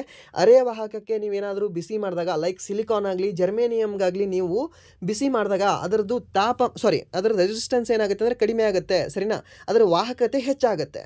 ಇನ್ವರ್ಸ್ಲಿ ಪ್ರಪೋರ್ಷನಲ್ ಇದ್ದಾವೆ ಎರಡು ಕೂಡ. ಆ್ಯಂಡ್ ದೆನ್ ನೆಕ್ಸ್ಟ್ ಪ್ರಶ್ನೆ ಏನಿದೆ ಅಂದರೆ, ಬಾಂಬೆ ಪ್ರೆಸಿಡೆನ್ಸಿ ರೇಡಿಯೋ ಕ್ಲಬ್ಬನ್ನು ಯಾವ ವರ್ಷದಲ್ಲಿ ಸ್ಥಾಪಿಸಲಾಯಿತು ಅಂತ ಕೇಳಿದ್ದಾನೆ. ಬಾಂಬೆ ಪ್ರೆಸಿಡೆನ್ಸಿ ರೇಡಿಯೋ ಕ್ಲಬ್ ಇದೆ ಅಲ್ವಾ, ಇದು ಯಾವಾಗ ಸ್ಥಾಪನೆ ಮಾಡಲಾಯಿತು ಅಂದರೆ, ಸೈಮನ್ ಆಯೋಗ ಯಾವಾಗ ಬಂತು ನಮ್ಮ ಭಾರತ ದೇಶದಲ್ಲಿ? 1928ರಲ್ಲಿ. ಅದೇ ವರ್ಷ ಬಾಂಬೆ ಪ್ರೆಸಿಡೆನ್ಸಿ ರೇಡಿಯೋವನ್ನು ಸ್ಟಾರ್ಟ್ ಮಾಡ್ತಾರೆ. ಹಾಗೆ ನಮ್ಮ ಆಕಾಶವಾಣಿ, ಮೈಸೂರು ಆಕಾಶವಾಣಿ ಯಾವ ವರ್ಷದಲ್ಲಿ ಸ್ಥಾಪನೆ ಮಾಡಲಾಯಿತು? 1935ರಲ್ಲಿ ಆಕಾಶವಾಣಿಯನ್ನೇ ಸ್ಟಾರ್ಟ್ ಮಾಡ್ತಾರೆ. ಎಲ್ಲಿ? ನಮ್ಮ ಮೈಸೂರಲ್ಲಿ, ಸರಿನಾ? ಆಕಾಶವಾಣಿ ಎಂಬ ಪದ ಹುಟ್ಟಿದ್ದು ಯಾವ ರಾಜ್ಯದಲ್ಲಿ? ನಮ್ಮ ಕರ್ನಾಟಕದಲ್ಲೇ ಆಕಾಶವಾಣಿ ಎನ್ನುವ ಒಂದು ಪದ ಹುಟ್ಟಿದೆ, ಸರಿನಾ? ನೆನಪಿರಲಿ ಇದು ನಿಮಗೆ. ಆ್ಯಂಡ್ ದೆನ್ ನೆಕ್ಸ್ಟ್ ಪ್ರಶ್ನೆ ಏನಿದೆ ಅಂದರೆ, ಜೀವಕೋಶದಲ್ಲಿ ಶಕ್ತಿಯನ್ನು ಎಲ್ಲಿ ಸಂಗ್ರಹಿಸಲಾಗುತ್ತದೆ? ಜೀವಕೋಶದ ಶಕ್ತಿಯ ತಾಣ ಯಾವುದು? ಮೈಟೋಕಾಂಡ್ರಿಯಾ, ಸರಿನಾ? ಶಕ್ತಿಯ ರೂಪ ಏನಾಗಿರ್ತದೆ? ATP ರೂಪದಲ್ಲಿ ಶಕ್ತಿ ಇರ್ತದೆ, ಸರಿನಾ? ATP ಅಂದರೆ ಎಡಿನೋಸಿನ್ ಟ್ರೈಫಾಸ್ಫೇಟ್. ಓಕೆ, ಜೀವಕೋಶದಲ್ಲಿರುವ ಒಂದು ಚಲಾವಣೆಯ ನಾಣ್ಯ ಯಾವುದು ಅಂತ ಕೇಳ್ತಾನೆ. ಇದೇ ATP, ಎಡಿನೋಸಿನ್ ಟ್ರೈಫಾಸ್ಫೇಟು. ಎಲ್ಲಿ ಕಂಡುಬರ್ತದೆ? ಮೈಟೋಕಾಂಡ್ರಿಯಾದಲ್ಲಿ ಕಂಡುಬರ್ತದೆ. ಹಾಗೆ ಜೀವಕೋಶದ ಶಕ್ತಿಯ ತಾಣ ಇದೇ ಮೈಟೋಕಾಂಡ್ರಿಯಾ. ಹಾಗೆ ನ್ಯೂಕ್ಲಿಯಸ್ಸನ್ನು ಹೊರತುಪಡಿಸಿ ಯಾವ ಒಂದು ಕೋಶದಲ್ಲಿ ಯಾವುದರಲ್ಲಿ ನಿಮಗೆ DNA ಕಂಡುಬರ್ತದೆ ಅಂತ ಕೇಳ್ತಾನೆ. ಇದೇ ಮೈಟೋಕಾಂಡ್ರಿಯಾದಲ್ಲಿ ನಿಮಗೆ DNA ಕಂಡುಬರುತ್ತೆ. ಹಾಗೆ ಪ್ರೋಟೀನ್ ಫ್ಯಾಕ್ಟ್ರಿ ಯಾವುದು ಅಂತ ಕೇಳ್ತಾನೆ ನಿಮಗೆ. ಪ್ರೋಟೀನ್ ಫ್ಯಾಕ್ಟ್ರಿ ಅಂದರೆ ನಿಮಗೆ ರೈಬೋಸಮ್ ಏನಿದೆ ಅಲ್ವಾ, ಜೀವಕೋಶದ ಪ್ರೋಟೀನ್ ಫ್ಯಾಕ್ಟ್ರಿ ಆಗಿದೆ. ಹಾಗೆ ಜೀವಕೋಶದ ಆತ್ಮಹತ್ಯಾ ಸಂಚಿ ಅಂತ ಕೇಳ್ತಾನೆ. ಲೈಸೋಸೋಮ್ ಅಂತ ಬರುತ್ತೆ, ಅದು ಜೀವಕೋಶದ ಆತ್ಮಹತ್ಯಾ ಸಂಚಿ. ಲೈಕ್ ಇವಾಗ ಉಪೇಂದ್ರ ಒಂದು ಫಿಲ್ಮ್ ಇದೆ ಅಲ್ವಾ, ಯಾವುದು? ಉಪೇಂದ್ರ ಅನ್ನೋದು. ಏನೋ ಮಾಡ್ತಿದ್ಯಾ, ಏನು ಕೆಲಸ ಇಲ್ವಾ, ಕೆಲಸ ಯಾಕೆ ಮಾಡ್ತಿಲ್ಲ ಅಂದರೆ ಏನು ಕೆಲಸ ಇಲ್ಲ ಅಂತ ಹೇಳ್ತಾನೆ ಗೊತ್ತಾ. ಆಗ ಸ್ಟುಪಿಡ್ ಪೀಪಲ್ ಏನೋ ಅಂತ ಹೇಳಿ ಗನ್ ಶೂಟ್ ಮಾಡ್ತಾನೆ ಗೊತ್ತಾ. ಹಾಗೆ ಕೆಲಸ ಇರಲಾರವ್ರಿಗೆ ಶೂಟ್ ಮಾಡ್ಕೊಂತ ಹೋಗೋ ಕೆಲಸ ಯಾರ್ದು? ಈ ಲೈಸೋಸಮ್ದು. ಜಸ್ಟ್ ಅವ್ರಿಗೆ ಸಾಯಿಸಿ ಹೋಗಲ್ಲ ಇದು, ಅವ್ರಿಗೆ ಸಾಯಿಸಿ ಇದನ್ನು ಕೂಡ ಇದ್ರೆ ಆತ್ಮಹತ್ಯೆ ಮಾಡ್ಕೊಂಡ್ಬಿಡ್ತದೆ. ಅದಕ್ಕೆ ಇದನ್ನು ನಾವೇನಂತ ಕರಿತೀವಿ? ಆತ್ಮಹತ್ಯಾ ಸಂಚಿ ಅಂತ ಕರಿತೀವಿ. ಹಾಗೆ ಜೀವಕೋಶದ ರಾಸಾಯನಿಕ ತಾಣ ಯಾವುದು ಅಂತ ಕೇಳ್ತಾನೆ ನಿಮಗೆ. Golgi complex. ಓಕೆ, ಈ ಗಾಲ್ಗಿ ಕಾಂಪ್ಲೆಕ್ಸ್ ಅನ್ನೋದು ಏನಿದೆ ಅಲ್ವಾ, ಜೀವಕೋಶದ ರಾಸಾಯನಿಕ ತಾಣ ಅಥವಾ ದೇಹದ ರಾಸಾಯನಿಕ ತಾಣ ಕೇಳ್ಬೋದು ನಿಮಗೆ.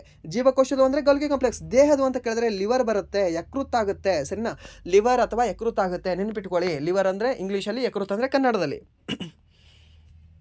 ಆ್ಯಂಡ್ ದೆನ್ ನೆಕ್ಸ್ಟ್ ಪ್ರಶ್ನೆ ಏನಿದೆ ಅಂದರೆ, ಹಿಮಾಲಯದ ಅತ್ಯುನ್ನತ ಶ್ರೇಣಿಯ ಗ್ರೇಟ್ ಹಿಮಾಲಯ ಅಥವಾ ಹಿಮಾದ್ರಿ ಮತ್ತು ಕಡಿಮೆ ಹಿಮಾಲಯ ಶ್ರೇಣಿಯು ಲೆಸ್ಸರ್ ಹಿಮಾಲಯ ಅಥವಾ ಹಿಮಾಚಲ್ ಪ್ರದೇಶವಾಗಿದೆ.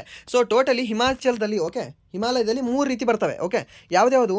ಒಂದು ಗ್ರೇಟರ್ ಹಿಮಾಲಯ, ಇನ್ನೊಂದು ಮಿಡ್ ಹಿಮಾಲಯ, ಇನ್ನೊಂದು ಲೆಸ್ಸರ್ ಹಿಮಾಲಯ ಅಂತ. ಓಕೆ, ಸೊ ಇದಕ್ಕೆ ಏನಂತ ಕರಿತೀವಿ ನಾವು? ಹಿಮಾದ್ರಿ ಅಂತ ಕರಿತೀವಿ ಒಂದನೇದಕ್ಕೆ, ಅತ್ಯಂತ ಉತ್ತರದಲ್ಲಿರೋದಕ್ಕೆ. ಮತ್ತು ಮಿಡಲಲ್ಲಿರೋದಕ್ಕೆ ನಾವು ಹಿಮಾಚಲ ಅಂತ ಕರೆದ್ರೆ, ಮೂರನೇದು ಪಾದಪೆಟ್ಟಗಳಿಗೆ ನಾವು ಶಿವಾಲಿಕ್ ಅಂತ ಕರಿತೀವಿ. ಕೇಳ್ತಾನೆ, ಪಾದಪೆಟ್ಟಗಳಿಗೆ ನಾವು ಏನಂತ ಕರಿತೀವಿ ಹಿಮಾಲಯದಕ್ಕೆ ಅಂತ? ಶಿವಾಲಿಕ್ ಅಂತ ಕರಿತೀವಿ. ಸರಿನಾ? ಶಿವಾಲಿಕ್ ಅಂತ ಕರಿತೀವಿ, ಶಿವಾಲಿಕ್. ಹಾಗೆ ಮೌಂಟ್ ಎವರೆಸ್ಟ್ ನಿಮಗೆ ಯಾವ ಈ ಪರ್ವತಗಳಲ್ಲಿ ಕಂಡುಬರ್ತದೆ ಅಂತ ಕೇಳಿದ್ರೆ, ಹಿಮಾದ್ರಿ ಪರ್ವತಗಳಲ್ಲಿ ನಿಮಗೆ ಮೌಂಟ್ ಎವರೆಸ್ಟ್ ಕಂಡುಬರ್ತದೆ. ಸರಿನಾ? ಇದು ಕೂಡ ಇಂಪಾರ್ಟೆಂಟ್ ಇದೆ, ನೆನ್ಪಿಟ್ಕೊಳ್ಳಿ. ಆ್ಯಂಡ್ ದೆನ್ ನೆಕ್ಸ್ಟ್ ಪ್ರಶ್ನೆ ಏನಿದೆ ಅಂದರೆ ನಿಮಗೆ ಸ್ಪಾವೋ. ಓಕೆ, ಸ್ಪಾವೋ, ಈ ಸ್ಪಾವೋ ನೃತ್ಯವು ಎಲ್ಲಿ ಕಂಡುಬರ್ತದೆ ಅಂತ ಕೇಳ್ತಾನೆ. ಈ ಸ್ಪಾವೋ ನೃತ್ಯವು ನಿಮಗೆ ಲಡಾಖ್ನ ಚಾಂಗ್ಬಾ ಬುಡಕಟ್ಟು, ಓಕೆ, ಚಾಂಗ್ಬಾ ಬುಡಕಟ್ಟಿನ ಒಂದು ಸಾಂಪ್ರದಾಯಿಕ ಜಾನಪದ ನೃತ್ಯವಾಗಿದೆ. ಯಾವುದು? ಸ್ಪಾವೋ ಅನ್ನೋದು. ಓಕೆ, ಸೊ ಸ್ಪಾ ಮಾಡ್ಕೋಬೇಕಾಗಿದ್ರೆ ನೀವು ಎಲ್ಲಿ ಹೋಗಬೇಕು? ಲಡಾಖಿಗೆ ಹೋಗಬೇಕು. ಲಡಾಖ್ನ ಯಾವ ಬುಡಕಟ್ಟು? ಚಾಂಗ್ಬಾ ಬುಡಕಟ್ಟು. ಹೀಗೆ ನೆನಪಿಟ್ಕೊಂಡ್ರೆ ಮುಗೀತು. ಆ್ಯಂಡ್ ದೆನ್ ನೆಕ್ಸ್ಟ್ ಪ್ರಶ್ನೆ ಏನಿದೆ ಅಂದರೆ, ರಾಷ್ಟ್ರೀಯ ಹಸಿರು ನ್ಯಾಯಮಂಡಳಿ ಓಕೆ ಕುರಿತು ಈ ಕೆಳಗಿನ ಯಾವ ಹೇಳಿಕೆಗಳು ಸರಿಯಾಗಿದ್ದಾವೆ? ರಾಷ್ಟ್ರೀಯ ಹಸಿರು ಮಂಡಳಿ ಯಾವಾಗ ಸ್ಥಾಪನೆಯಾಗಿದೆ? 2010ರಲ್ಲಿ ಸ್ಥಾಪನೆಯಾಗಿದೆ. ಸರಿನಾ? 2010 ಅಕ್ಟೋಬರ್ 18ರಂದು ಇದು ಸ್ಥಾಪನೆ ಆಗ್ತದೆ. ಯಾವುದು? ರಾಷ್ಟ್ರೀಯ ಹಸಿರು ಮಂಡಳಿ ಅಕ್ಟೋಬರ್ 18, 2010ರಂದು ಸ್ಥಾಪನೆ ಆಗ್ತದೆ. ಕೇಳ್ತಾರೆ ನಿಮಗೆ. ಸರಿನಾ? ಸೊ ಇದರದ್ದು ಮೊದಲ ಅಧ್ಯಕ್ಷ ಯಾರು ಅಂತ ಕೇಳ್ತಾರೆ ನಿಮಗೆ. ಲೋಕೇಶ್ವರ್ ಅಂತ ಬರ್ತಾರೆ. ಓಕೆ, ಅದನ್ನು ಕೂಡ ಕೇಳಿದ್ದೇನೆ ಪ್ರಶ್ನೆ. ಈ NGTಯ ಓಕೆ ರಾಷ್ಟ್ರೀಯ ಹಸಿರು ಮಂಡಳಿಯ ಮೊದಲ ಅಧ್ಯಕ್ಷರು ಯಾರು ಅಂತ ಕೇಳ್ತಾರೆ ನಿಮಗೆ. ಲೋಕೇಶ್ವರ್ ಅವರು. ಸರಿನಾ? ನೆನಪಿರಲಿ, ಇದು ಆಲ್ರೆಡಿ ಕೇಳಿದ್ದಾನೆ. ಸೊ ಇದಕ್ಕೆ ಸಂಬಂಧಿಸಿದಂತಹ ಎಲ್ಲ ಮಾಹಿತಿಯಲ್ಲಿ ಹಾಕಿದ್ದೀನಿ. ಓಕೆ, ಈ NGT ಏನಿದೆ ಅಲ್ವಾ, ನ್ಯಾಷನಲ್ ಗ್ರೀನ್ ಟ್ರಿಬ್ಯುನಲ್, ಪರಿಸರಕ್ಕೆ ಸಂಬಂಧಿಸಿದ ವಿವಾದಗಳನ್ನು ಎದುರಿಸಲು ಸ್ಥಾಪಿಸಲಾದ ವಿಶೇಷ ಸಂಸ್ಥೆಯಾಗಿದೆ. ಹೌದು, ರೈಟ್ ಆಗಿದೆ. ಹಾಗೆ ಪರಿಸರ ಸಂರಕ್ಷಣೆ, ಅರಣ್ಯ ಸಂರಕ್ಷಣೆ ಮತ್ತು ಪರಿಸರಕ್ಕೆ ಸಂಬಂಧಿಸಿದ ಕಾನೂನು ಹಕ್ಕುಗಳ ಜಾರಿಗೆ ಸಂಬಂಧಿಸಿದ ಪ್ರಕರಣಗಳನ್ನು ನಿರ್ವಹಿಸಲು NGT ಅಧಿಕಾರವನ್ನು ಹೊಂದಿದೆ. ಹೌದು, ಇದನ್ನು ಕೂಡ ಸರಿಯಾಗಿದೆ. ಹಾಗೆ ಪರಿಸರದ ಕಾನೂನುಗಳನ್ನು ಉಲ್ಲಂಘಿಸುವವರ ವಿರುದ್ಧ ಸ್ವಯಂ ಪ್ರೇರಿತ ಕ್ರಮ ಕೈಗೊಳ್ಳುವುದು NGTಯ ಅಧಿಕಾರವನ್ನು ಹೊಂದಿದೆ. ಹೌದು, ಇದು ಕೂಡ ಸರಿಯಾಗಿದೆ. ಸರಿನಾ? ಸೊ NGT ಬಗ್ಗೆ ಇವೆಲ್ಲವೂ ಕೂಡ ನಿಜ.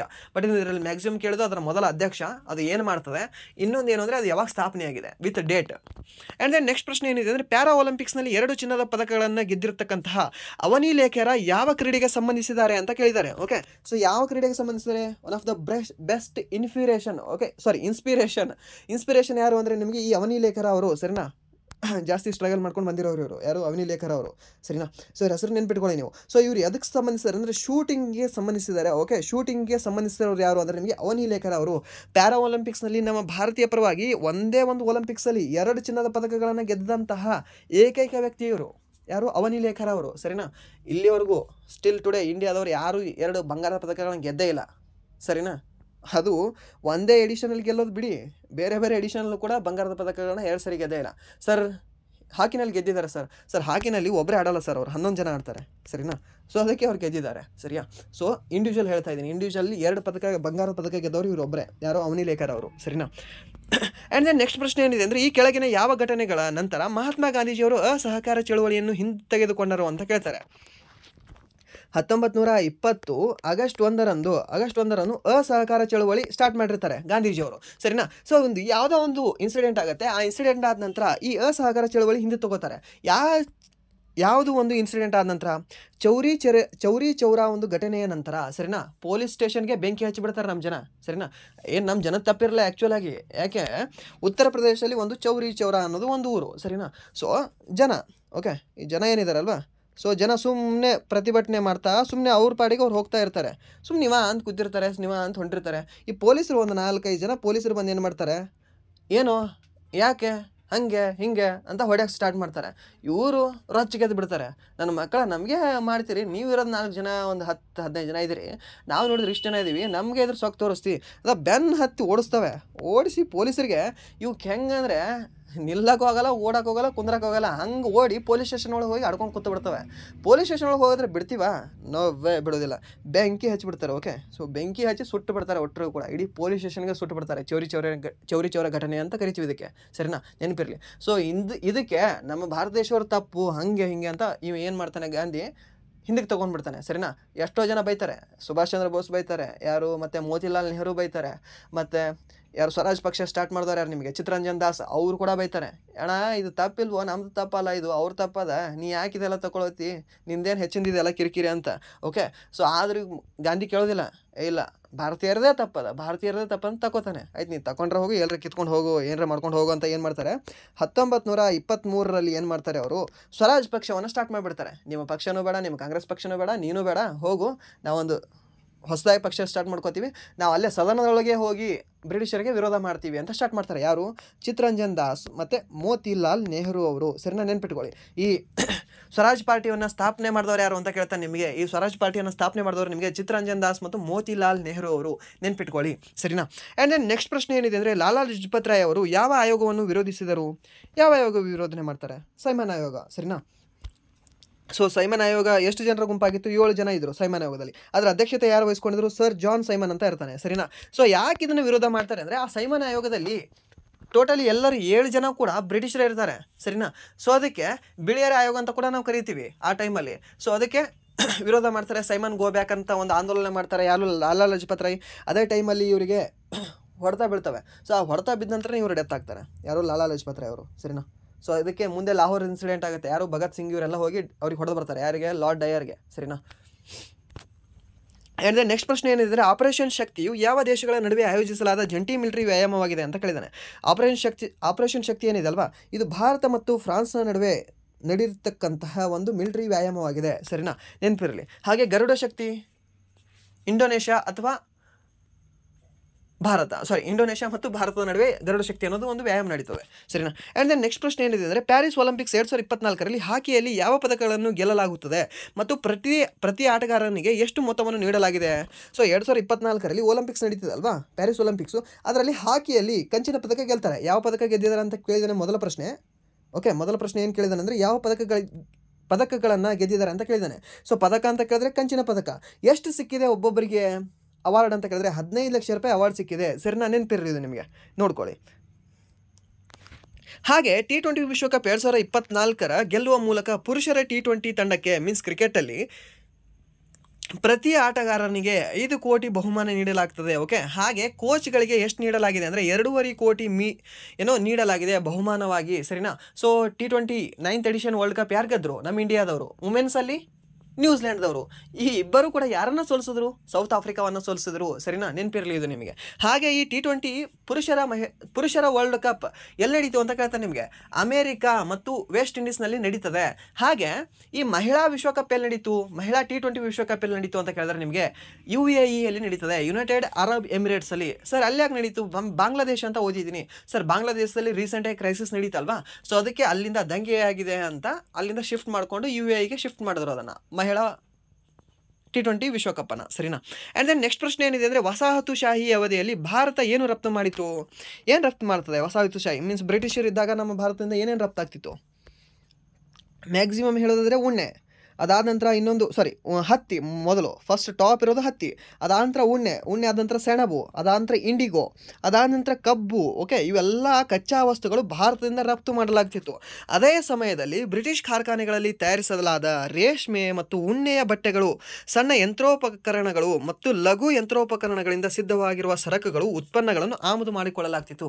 ಕಚ್ಚಾ ವಸ್ತು ಎಲ್ಲ ನಮ್ಮದೇ, ಕಡಿಮೆ ರೊಕ್ಕ ನಮ್ಮ ತಗೋತಿದ್ರು. ಅಲ್ಲಿ ಹೋಗಿ ರೆಡಿ ಮಾಡ್ಕೊಂಡು ಹೊಳ್ಳಿ ರಿಟರ್ನ್ ತಂದು ನಮಗೆ ಮಾರ್ತಿದ್ರು. ಎಂಥ ಬುದ್ಧಿವಂತರು ಇರಬೇಕು ಯುರೋಪಿಯನ್ಸ್. ಓಕೆ, ಮೀನ್ಸ್ ಬ್ರಿಟಿಷರು. ಅದಕ್ಕೆ ಅಲ್ವಾ ಇಡೀ ಜಗತ್ತನ್ನೇ ಆಳಕ್ಕೆ ಅಂತ ಹೊರಟವರು ಅವರು. ಯಾರು? ಬ್ರಿಟಿಷರು. ಇವಾಗಲೂ ಕೂಡ ಎಷ್ಟೋ ದೇಶಗಳನ್ನು ಇನ್ನೂ ಅವ್ರ ಕಂಟ್ರೋಲಲ್ಲಿದ್ದಾವೆ. ಆ್ಯಂಡ್ ದೆನ್ ನೆಕ್ಸ್ಟ್ ಪ್ರಶ್ನೆ ಏನಿದೆ ಅಂದರೆ, 1850ರಲ್ಲಿ ಭಾರತದಿಂದ ಬ್ರಿಟನ್ಗೆ ಯಾವುದು ಹೆಚ್ಚು ರಫ್ತು ಮಾಡಲಾಗ್ತಿತ್ತು? ಹತ್ತಿ, ಸಿಂಪಲ್ ಆಗಿ. ಆ್ಯಂಡ್ ದೆನ್ ನೆಕ್ಸ್ಟ್ ಪ್ರಶ್ನೆ ಏನಿದೆ ಅಂದರೆ, ರಾಷ್ಟ್ರೀಯ ಇಂಧನ ಕೋಟಾ ಯೋಜನೆಯನ್ನು ಈ ಕೆಳಗಿನ ಯಾವ ದೇಶವು ಪ್ರಾರಂಭಿಸಿತ್ತು ಅಂತ ಕೇಳಿದ್ದಾನೆ. ರಾಷ್ಟ್ರೀಯ ಇಂಧನ ಕೋಟಾ ಯಾವುದು ಪ್ರಾರಂಭ ಮಾಡ್ತದೆ ಅಂದರೆ ನಿಮಗೆ ಶ್ರೀಲಂಕಾ ದೇಶ ಪ್ರಾರಂಭ ಮಾಡ್ತದೆ. ಸರಿನಾ. ಆ್ಯಂಡ್ ದೆನ್ ನೆಕ್ಸ್ಟ್ ಪ್ರಶ್ನೆ ಏನಿದೆ ಅಂದರೆ, ಆಂಧ್ರ ಪ್ರದೇಶದ ಮುಖ್ಯಮಂತ್ರಿ ಯಾವ ಪಕ್ಷಕ್ಕೆ ಸೇರಿದವರು? ಇವಾಗಲೇ ಹೇಳಿದೆ ಜಸ್ಟ್ ನಿಮಗೆ, TDP ಅಂತ. ಯಾವುದು? ತೆಲುಗು ದೇಶಂ ಪಕ್ಷ ಅಂತ. ಯಾರು ಅಲ್ಲಿ ಮುಖ್ಯಮಂತ್ರಿ ಇದ್ದಾರೆ? ಚಂದ್ರಬಾಬು ನಾಯ್ಡು ಅವರಿದ್ದಾರೆ. ಸರಿನಾ. ಆ್ಯಂಡ್ ದೆನ್ ನೆಕ್ಸ್ಟ್ ಪ್ರಶ್ನೆ ಏನಿದೆ ಅಂದರೆ ನಿಮಗೆ, ಸಂಪೂರ್ಣ ಗ್ರಾಮೀಣ ರೋಜ್ಗಾರ್ ಯೋಜನೆಯನ್ನು ಯಾವ ಯೋಜನೆಯಲ್ಲಿ ಸೇರಿಸಲಾಗಿದೆ ಅಂತ ಕೇಳಿದ್ದಾನೆ. ಈ ಸಂಪೂರ್ಣ ಗ್ರಾಮೀಣ ರೋಜ್ಗಾರ್ ಯೋಜನೆ ಇದೆ ಅಲ್ವಾ, ಸೊ ಇದನ್ನು ಮುಂದೆ ಯಾವ ಒಂದು ಯೋಜನೆಯಲ್ಲಿ ಮರ್ಜ್ ಮಾಡ್ತಾರೆ ಅಂದರೆ MG ನರೇಗಾದಲ್ಲಿ ಮರ್ಜ್ ಮಾಡ್ತಾರೆ. ಸರಿನಾ. Mahatma Gandhiji national rural employment guarantee act ಅಂತ ಬರುತ್ತೆ. ಸೊ ಇದು ಗ್ಯಾರಂಟಿ ಆ್ಯಕ್ಟ್ ಬಂದಿರೋದು ನಿಮಗೆ 2006ರಲ್ಲಿ. ಸರ್ 2006ರಲ್ಲಿ ಜಸ್ಟ್ ನರೇಗಾ ಇತ್ತು. ಹೌದು, ಜಸ್ಟ್ MG ಅಂತ ಇರಲಿಲ್ಲ, ಜಸ್ಟ್ ನರೇಗಾ ಅಂತ ಇತ್ತು. ಸರಿನಾ. ಸೊ 2006ರಲ್ಲಿ ಜಸ್ಟ್ ನರೇಗಾ ಅಂತ ಇರುತ್ತೆ. ಓಕೆ, ನರೇಗಾ ಅಂತ ಇರುತ್ತೆ. Means national employment rural guarantee employment act ಅಂತ ಇರುತ್ತೆ, ಸರಿನಾ. ಸೊ ಮುಂದೆ 2009 ಅಕ್ಟೋಬರ್ 2ರಂದು ಗಾಂಧಿಗೆ ಹೇಗೂ ಇವೆಲ್ಲದರ ಮೇಲೆ ಮೀನ್ಸ್ ಬಡವರ ಮೇಲೆ ಜಾಸ್ತಿ ಲವ್ ಇತ್ತಲ್ವಾ. ಸೊ ಅದಕ್ಕೆ ಈ ಗಾಂಧಿ ಹೆಸರು ಇಡೋಣ ಅಂತ ಏನು ಮಾಡ್ತಾರೆ, ಅಕ್ಟೋಬರ್ 2, 2009ರಂದು ಇದರ ನೇಮನ್ನು ಬದಲಾವಣೆ ಮಾಡ್ತಾರೆ. ಅವಾಗ MG ನರೇಗಾ ಅಂತ ಬದಲಾವಣೆ ಮಾಡ್ತದೆ. ಹಾಗೆ ಅತ್ಯಂತ ಹೆಚ್ಚು ಈ MG ನರೇಗಾದ ಅಡಿಯಲ್ಲಿ ಕೂಲಿಯನ್ನು ಕೊಡ್ತಕ್ಕಂತಹ ಒಂದು ರಾಜ್ಯ ಯಾವುದು ಅಂತ ಕೇಳ್ತಾನೆ ನಿಮಗೆ. ಹರಿಯಾಣ ಕೊಡ್ತಿದೆ ನೋಡಿ, ಪ್ರಸ್ತುತ ಹರಿಯಾಣ ಕೊಡ್ತಿದೆ. ಎಷ್ಟು ಕೂಲಿ ಕೊಡ್ತಿದೆ ಒಂದಿನಕ್ಕೆ? 374 ರೂಪಾಯಿ ಕೊಡ್ತಿದೆ. ಹಾಗೆ ನಮ್ಮ ಕರ್ನಾಟಕ ಎಷ್ಟು ಕೊಡ್ತಿದೆ? 349 ರೂಪಾಯಿ ಕೊಡ್ತಿದೆ ಒಂದಿನಕ್ಕೆ. ಹಾಗೆ ಈ MG ನರೇಗಾದ ಅಡಿಯಲ್ಲಿ ಎಷ್ಟು ದಿನಗಳ ಕಾಲ ನಮಗೆ ಕೆಲಸ ಕೊಡ್ತಾರೆ? 100 ದಿನಗಳ ಕಾಲ ಕೆಲಸ ಕೊಡ್ತಾರೆ, ಸರಿನಾ. ವರ್ಷಕ್ಕೆ 365 ದಿನದಲ್ಲಿ ನಿಮಗೆ 100 ದಿನ ಈ ಕೆಲಸವನ್ನು ನೀವು ಪಡಿಬಹುದು, ಸರಿನಾ. ನೋಡ್ಕೊಳ್ಳಿ ಇದನ್ನು ಕೂಡ. ಆ್ಯಂಡ್ ದೆನ್ ನೆಕ್ಸ್ಟ್ ಅಲ್ಲ, ಸೊ ಇಲ್ಲಿವರೆಗೆ ಎಂಡ್ ಆಯ್ತದು. ಸೊ ಇಲ್ಲಿಯವರೆಗೆ 9th ಮಾರ್ಚ್ 3rd ಶಿಫ್ಟಲ್ಲಿ ಆಗಿರ್ತಕ್ಕಂಥ RPF ಕಾನ್ಸ್ಟೇಬಲ್ ಎಕ್ಸಾಮ್ ಅನಾಲಿಸಿಸ್ ಎಲ್ಲರೂ ನೋಡಿದ್ದೀರಾ. ಸೊ ಇಲ್ಲಿವರೆಗೂ ನೀವು ಇಲ್ಲಿವರೆಗೂ ನೋಡೋದಕ್ಕಾಗಿ ಫಸ್ಟ್ ಆಫ್ ಆಲ್ ಧನ್ಯವಾದಗಳು. ಹಾಗೆ ಇಲ್ಲಿವರೆಗೂ ವಿಡಿಯೋ ನೋಡಿ, ವಿಡಿಯೋ ಇಷ್ಟ ಆಗಿದ್ರೆ ಪ್ಲೀಸ್ ವಿಡಿಯೋನ ಲೈಕ್ ಮಾಡಿ, ಸಬ್ಸ್ಕ್ರೈಬ್ ಮಾಡಿ. ಇಫ್ ನಿಮಗೆ ವಿಡಿಯೋ ಇಷ್ಟ ಆಗಲಿಲ್ಲ ಅಂದರೆ ಸೊ ಆಬ್ವಿಯಸ್ಲಿ ಡಿಸ್ಲೈಕ್ ಮಾಡಿ ಅಂತ ಹೇಳ್ತಾ ವಿಡಿಯೋನ ಎಂಡ್ ಮಾಡ್ತಾ ಇದ್ದೀನಿ. ಹಾಗೆ ಎಂಡ್ ಮಾಡೋಕ್ಕಿಂತ ಮುಂಚೆ ಇಲ್ಲಿವರೆಗೂ ನೀವು ಯಾರಾದರೂ ನೋಡ್ತಾ ಇದ್ದರೆ ಅವ್ರಿಗೆ ಹೇಳ್ತಾ ಇದ್ದೀನಿ. ಸೊ ನಿಮ್ಮ ಎಕ್ಸಾಮ್ ಏನಿರುತ್ತೆ ಅಂದರೆ ಒಂದು NTPC ಬರೀತಿರ್ತೀರ ನೀವು, NTPC ಅಥವಾ RRB D ಗ್ರೂಪ್ ಬರೀತಿರ್ತೀರ. ಸೊ ನಿಮ್ಮ ರಿಲೇಟೆಡು ಕ್ಲಾಸ್ನ ಮಾಡ್ತೀನಿ, ಆಲ್ವೇಸ್ 100% ಶೂರ್ ಹೇಳ್ತೀನಿ, ನಿಮ್ಮ ಸಲುವಾಗಿ ಕ್ಲಾಸ್ನ ಮಾಡಿ ಕೊಡ್ತೀನಿ. ಓಕೆ, ಸೊ ಇದನ್ನು ಕ್ಲಾಸ್ ಮಾಡಿಕೊಡ್ತೀನಿ. ಇಫ್ ನೀವೇನಾದರೂ ಇಲ್ಲಿವರೆಗೂ ನೋಡ್ತಾ ಇದ್ದರೆ ಇದನ್ನು ಬಿಟ್ಟು ಬೇರೆಯವರು ಇರ್ತೀರಾ, ಒಂದು 17 ಅಥವಾ 18ನೇ ತಾರೀಕಿಗೆ ನಿಮ್ಮ ಎಕ್ಸಾಮ್ ಇರುತ್ತೆ. ಸೊ ಅವ್ರು ಏನು ಮಾಡಿ ಅಂದರೆ ಒಂದು 1857ರ ದಂಗೆ ಏನಿದೆ ಅಲ್ವಾ, ಸೊ ಇದ್ರ ಮೇಲೆ ಮಿನಿಮಮ್ ಒಂದು 2 ರಿಂದ 3 ಪ್ರಶ್ನೆಗಳು ಬರ್ತಾ ಇದ್ದಾವೆ. ಸೊ ಆ 3 ಪ್ರಶ್ನೆಗಳು ನಿಮ್ಮ ಕಟ್ ಆಫ್ನ ಕ್ಲಿಯರ್ ಮಾಡಬಹುದು. ಸೊ ಅದನ್ನು ನೋಡ್ಕೊಳ್ಳಿ. ಹಾಗೆ ಪಂಚವಾರ್ಷಿಕ ಯೋಜನೆಗಳು 5 year plans, okay 5 year plans ಏನಿದಾವಲ್ವಾ, ಸೊ ಈ 5 ಇಯರ್ ಪ್ಲ್ಯಾನ್ಸ್ ಬಗ್ಗೆ, ಪಂಚವಾರ್ಷಿಕ ಯೋಜನೆಗಳ ಬಗ್ಗೆ ಸ್ವಲ್ಪ ಶಾರ್ಟಾಗಿ ನೋಡ್ಕೊಳ್ಳಿ. ಓಕೆ, ಒಂದು 1857ರ ದಂಗೆಯ ಬಗ್ಗೆ, ಹಾಗೆ ಇನ್ನೊಂದು 5 ಇಯರ್ ಪ್ಲ್ಯಾನ್ಸ್ ಬಗ್ಗೆ ಎಷ್ಟು 12 ಇದಾವೆ ಟೋಟಲು. ಮತ್ತು 1991ರ LPG ಕಾಯ್ದೆ, ಓಕೆ ಲಿಬರೇಷನ್, ಪ್ರೈವೇಟೈಸೇಷನ್, ಗ್ಲೋಬಲೈಸೇಷನ್, ಉದಾರೀಕರಣ ನೀತಿ ಬಗ್ಗೆ ನೋಡ್ಕೊಳ್ಳಿ. ಮತ್ತು ನಿಮಗೆ 1 ರಿಂದ 90ರವರೆಗೂ ವಿಧಿಗಳನ್ನು ನೋಡ್ಕೊಳ್ಳಿ, ಸರಿನಾ. ಹಾಗೆ ಇಂಪಾರ್ಟೆಂಟ್ ಇರೋದು ವಿಧಿಗಳನ್ನು ನೋಡ್ಕೊಳ್ಳಿ.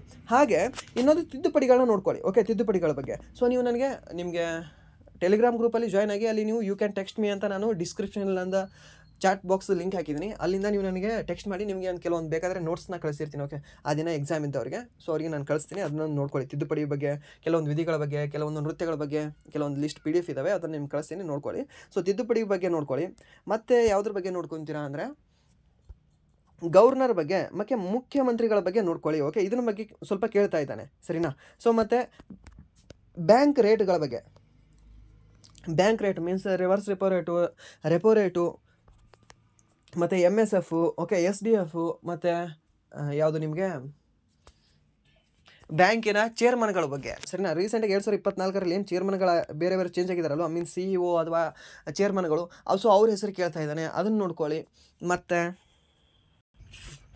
ವೈಸ್ರಾಯ್ಗಳ ಬಗ್ಗೆ, ಓಕೆ ವೈಸ್ರಾಯ್ಗಳು ಏನಿದಾರಲ್ವ, ಈ ವೈಸ್ರಾಯ್ಗಳು ಅಥವಾ ಗವರ್ನರ್ ಜನರಲ್ ಬಗ್ಗೆ ಸ್ವಲ್ಪ ಕಾಯ್ದೆ ಬಗ್ಗೆ ಕೇಳ್ತಾ ಇದ್ದಾನೆ. ಒಂದು 1909ರ ಕಾಯ್ದೆ ಸ್ವಲ್ಪ, ಅದಾನಂತರ 1919, 1935 ಮತ್ತು 1858ರ ಕಾಯ್ದೆ. ಓಕೆ, ಸೊ ಇವುಗಳನ್ನ ನೋಡ್ಕೊಳ್ಳಿ. ಇವುಗಳ ಬಗ್ಗೆ ಕೂಡ ಸ್ವಲ್ಪ ಕೇಳ್ತಾ ಇದ್ದಾನೆ, ಸರಿನಾ.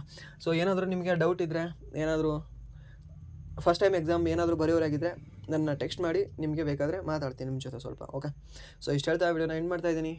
Once again thank you so much.